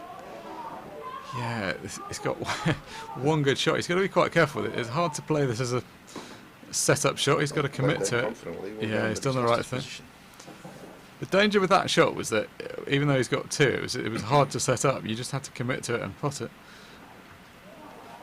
This time, on the other hand, he's still got the two visits. He may very well be better setting this up. No, he's not interested. But he's got another shot at it now. I'm just not sure about that because you're just trusting to luck. That was a difficult double played at pace. That the black can frankly end up anywhere after that. Is it going? Is it going? No. Over the pocket.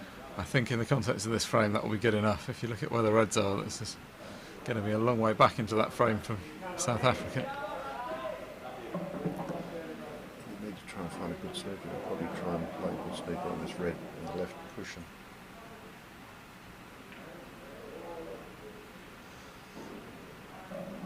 I don't think he's blocked the way for the angle to go up the right cushion. I think a good snooker there involves not leaving a one cushion escape. It's not enough just to snooker the guy. And he's done very well to come off the cushion and pop the black.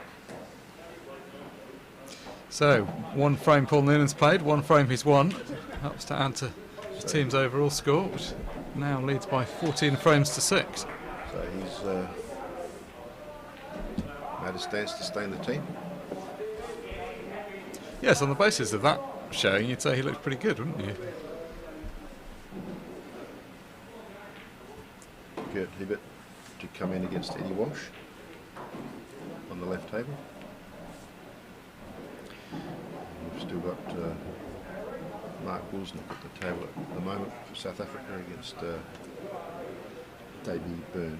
Yeah, Mark Will actually just snatched that one slightly. Now, David Byrne played some good shots, but he was also not clinical in finishing off in his first frame. This is as simple an opportunity as you're ever going to get at this level. It's got a natural angle off this yellow to go up towards the black. It's just a case of judging the weight of the white. Too bad.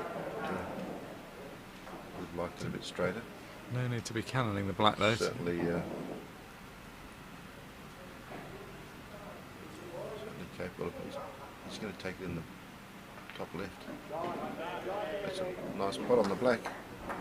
Made that look perhaps a little more difficult than I did see. The positional shot onto the black, but again gets the job done. So, although he looked a bit nervous at the beginning, that's 2 from 2 for Davey Byrne. So another substitute putting forward a strong case for staying in the team. And of course, he probably made it look a little bit more difficult than he needed to in order to stay in the team. Yes, it's all part of a clever strategy. Yeah.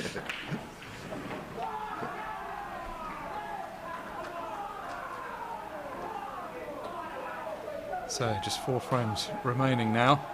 South Africa really need to start ratcheting up some of them. The match is long lost now. They lost at the point that Ireland got to 13, but they're now hurting their own frame difference, which could be quite important when it comes to the standings at the end of the week, deciding who gets into the final knockout stages. So on this left table, it looks like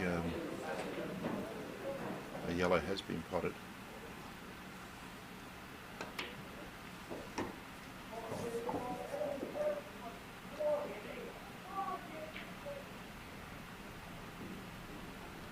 It's looks like Gert Hibbert at the table for South Africa. So he must have stayed on yellows. Yeah, potted yellow off the break. Unsurprisingly, if you look at the table from this angle, selecting yellows. This would be Eddie Walsh for Ireland coming to the table on reds. Yeah, it's just taking a look at whether the red pots into the bottom left-hand corner pocket at some stage. That's There's only 1, 2, 3, 4, 5, 6. Only 6. It may even still be an open table. The fact that there's only 6 reds. No, I think South Africa were already on yellow. We're still all sorted. Yeah, South Africa on yellows and Ireland on reds.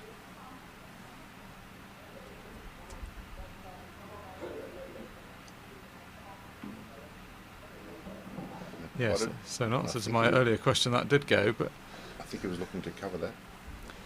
Yes, the pace he played at didn't have a lot of conviction, but then it was quite tight, so yeah, that would have been understandable. It played correctly. You can probably put this red in the middle right pocket there. Yeah, he's going to need to hit the yellow quite fully. He needs to catch it just off centre.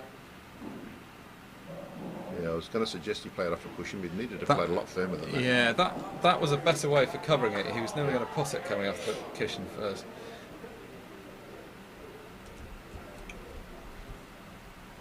So this is a pretty good position for Gert, actually. If you look at where these yellows are, they do actually all go. I'm not sure, based on what we've seen, if he'll necessarily be going for it, but actually there's no real reason not to. Yeah, I think Gert will have a go here. He's quite an established player. I think all these guys are established players. Yeah, once you reach the seniors team. But I think I've seen Gert play some really good frames over the years. But I've got confidence in him that he will have a go here. Yeah, it's funny, sometimes you talk about a lack of experience, but to the extent we're saying that here, we mean a lack of experience on this stream table, not a lack of experience playing pool, because clearly these guys have all played a bit. I think for the most part these senior teams are people who have played in the main teams over the years and have now graduated to this. I mean, you get the odd person who's picked it up later in life and gone straight into this, but most of these guys have been playing for some time. And it's been a popular addition. I'm not sure how many years we've been doing this now, but it's pretty established now, this seniors competition. I think it would have to be about 12 to 15 years.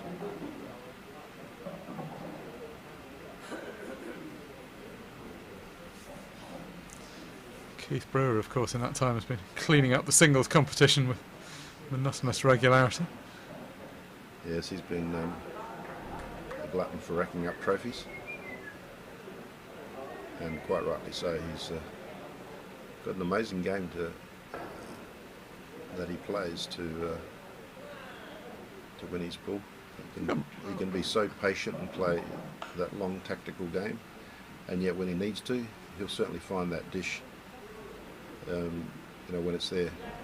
I'm right in saying he got to the final, or maybe even won the whole thing without losing a frame one year. One year he just had an absurd run through.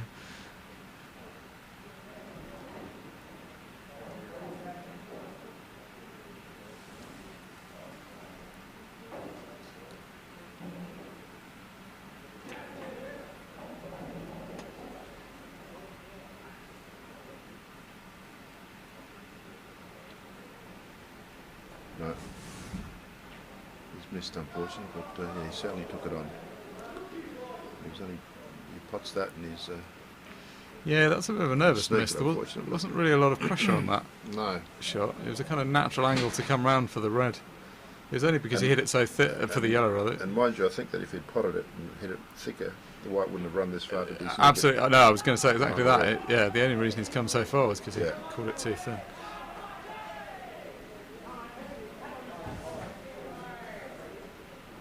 Well, actually, once your opponent misses that, you kind of feel entitled to be left something a bit easier. And this shot for Eddie actually isn't a complete formality. No.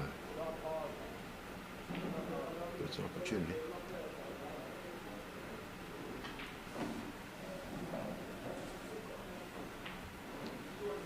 He's done well there, pot that. So he'll try and run this red to the bottom right hand pocket, or will he play that ball that he's got on that jaw of near the middle pocket. I was looking to see if it was frozen. Of course, a ball has to hit a cushion, either object or white. On that occasion, even if it was frozen, the white ball hit the cushion.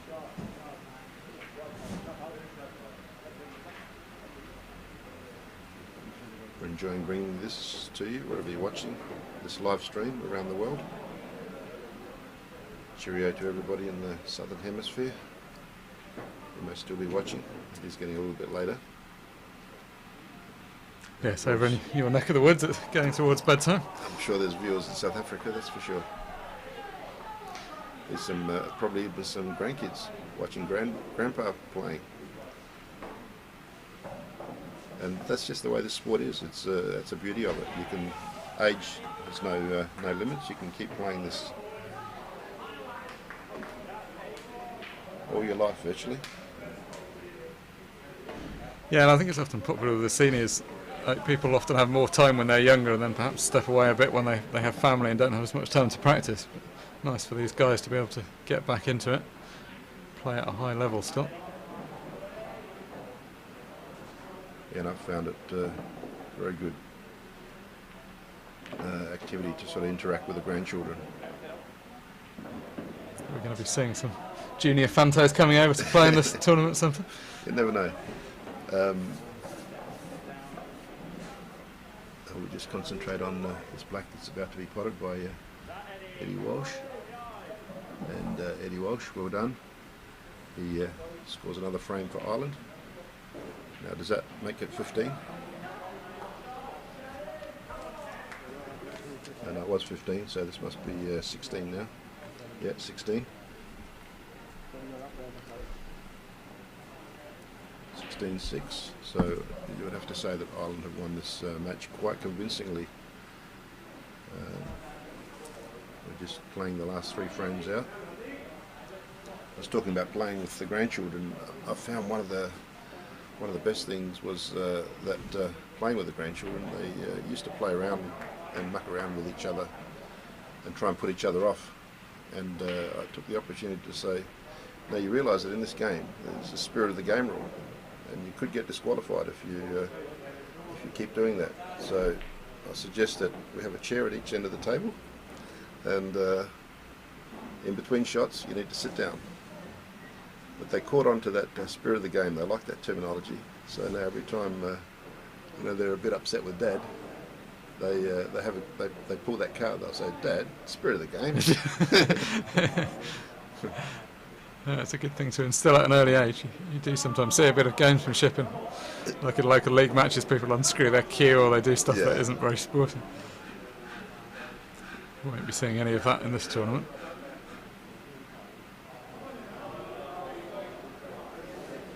Yeah, so Peter Rademeyer is sussing out the landscape. He's got a few yellows to pop before he can put that black into the bottom left. Yeah, he's got to be a bit careful here. He doesn't want to obviously leave a shot at the black. So playing the snooker. I think he's got the snooker. This is a good result for Ireland. They're currently lying in 9th place out of the 9 teams in the competition. And it's going to give them a good percentage as well. Yes, I mean they're only bottom because of the frame percentage. So that's a pretty good shot that Paul Noonan played to get out of that snooker, because he's left that white pretty awkward. yeah, I mean it's an example of how close the matches are at the moment. Based on the current table, Ireland will in fact leap up to 4th place, although other people have got games in hand, so that might affect that. But this is going to get them right back in the reckoning for this tournament.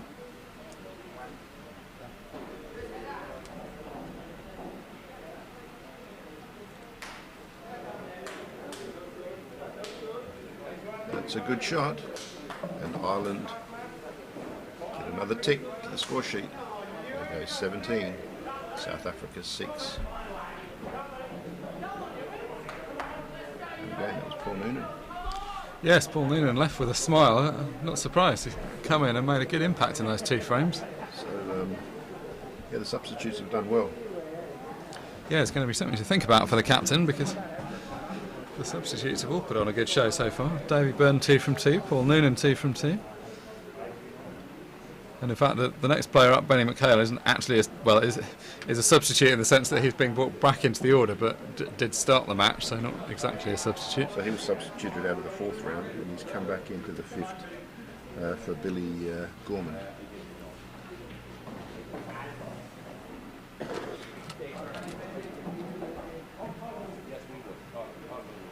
So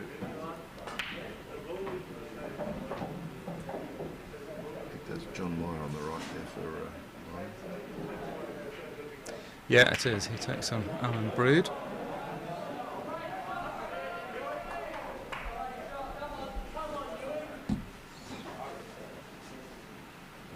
Meanwhile, it's Right and left. Danny Swart against Benny McHale on the left-hand table. Into the last 2 frames of the match, of course. 23 played, 25 total.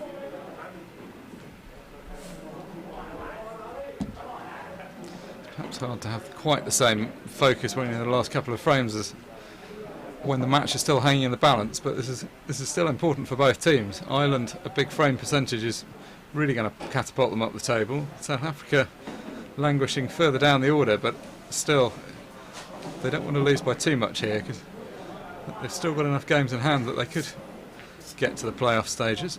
And of course, individual statistics as well.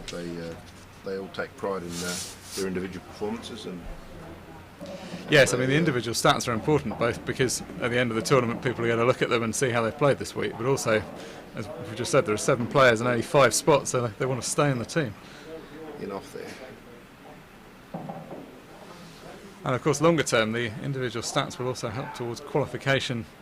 Each country has different qualification procedures each year for these and other tournaments, but you've got to do well to keep your place. There's always somebody up and coming looking to take it off you.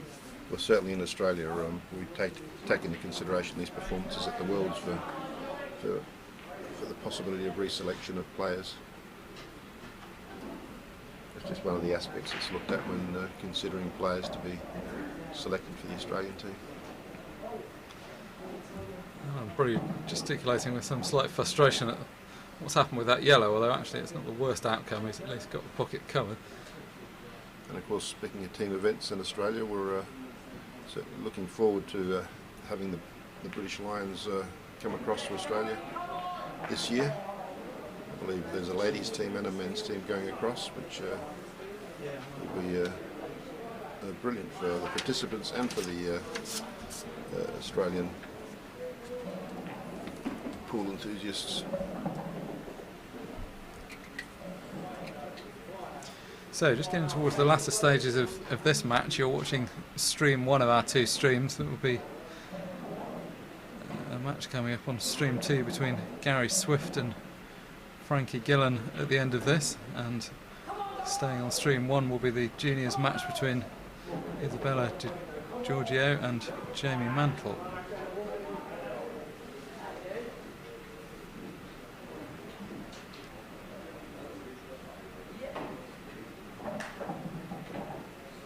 So we're going from one end of the spectrum to the other. We're going from the seniors to the juniors. And that's the beauty this year. We've decided, I think it's a good thing this year, we've decided to give everyone an opportunity to get on live stream.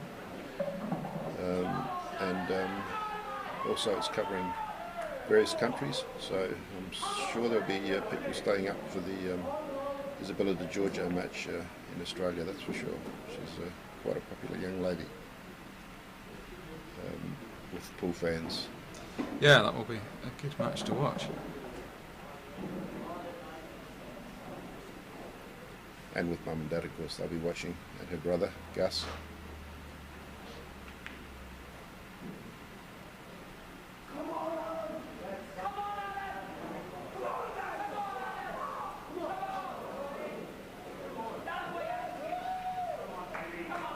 It's a good effort, but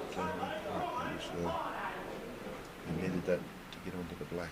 Yeah, it's fine margins, isn't it? That was so close to being a good shot, but unfortunately you don't get the points for being so close to being a good shot. No.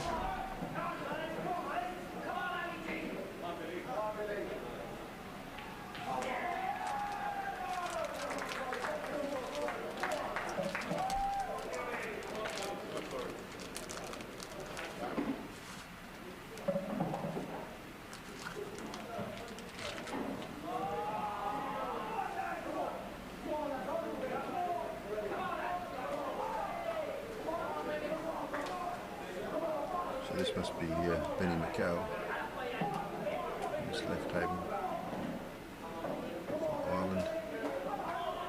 Well, that's what the team sheet said, although I'm not actually sure that's right, is it? This looks more like Billy Gorman to me. Maybe that substitution didn't go ahead in the end. And he's disappointed with himself.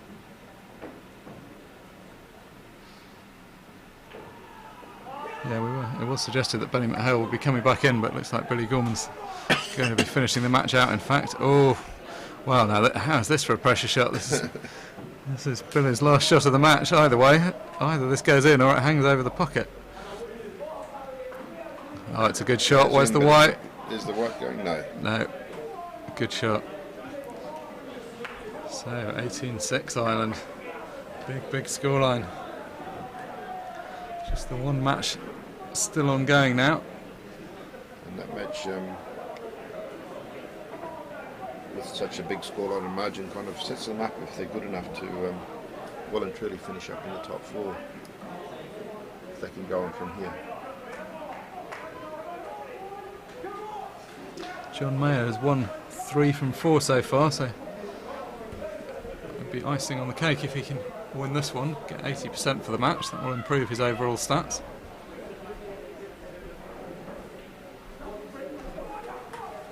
South Africa currently in control of this frame. The yellow over the bottom corner pocket, the main determinant at the moment.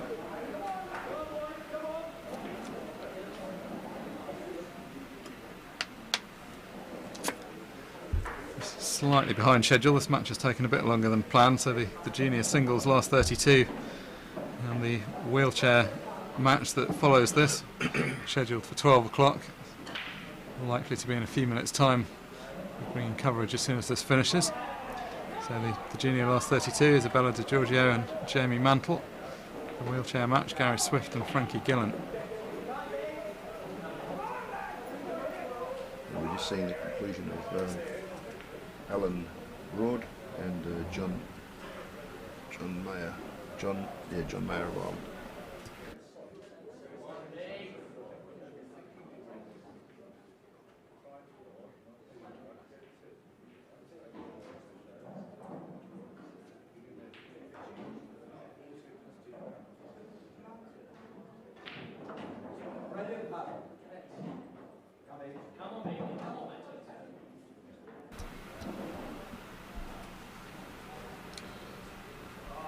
I guess I should do Isabella.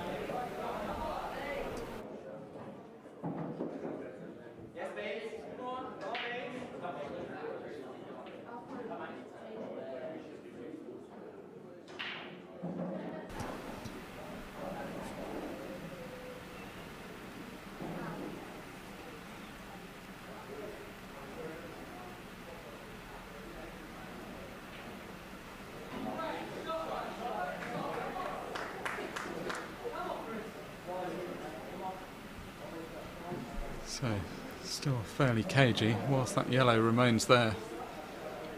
Bit of a limit to what either player can do, although it's more open than it was.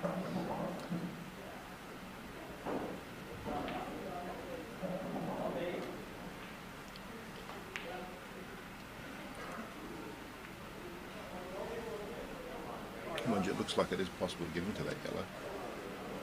Yes, well that's the danger, isn't it? If Alan so desires to try and finish the frame off sooner. Yeah, John's got to be careful that he doesn't leave a shot at the yellow. It's pretty easy not to leave a shot at the yellow, he just needs to bring the white down this end of the table. But Yeah. because the black is obviously pretty accessible once the final colour's gone.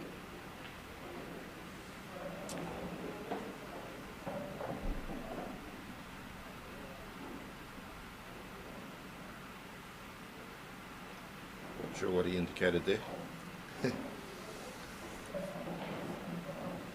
he was just acknowledging to us that he can see that the yellow is accessible. Yes.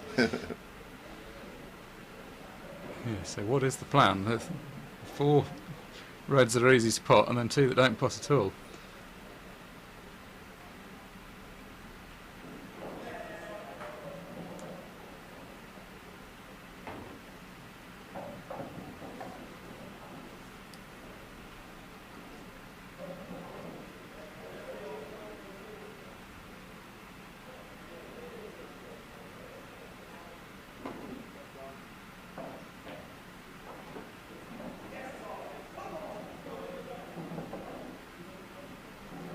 So how far will he go with his potting?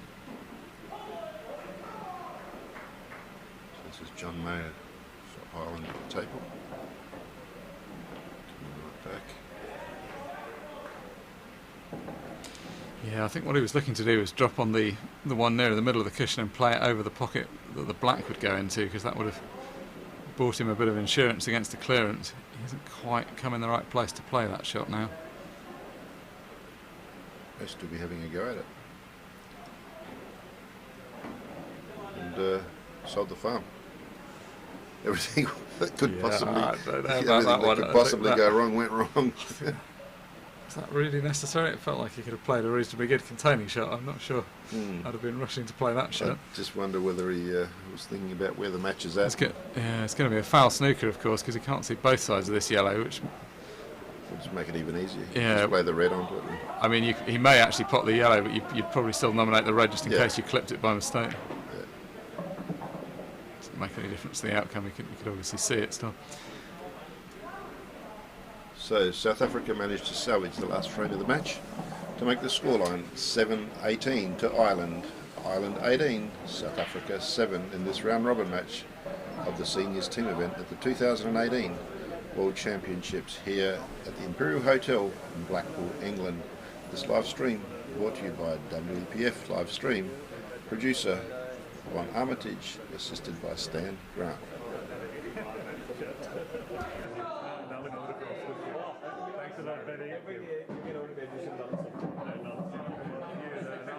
I wouldn't get I was wrong.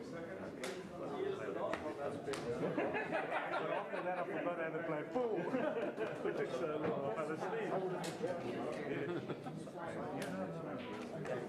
But yeah, 100%. In the millions of he was convinced if you know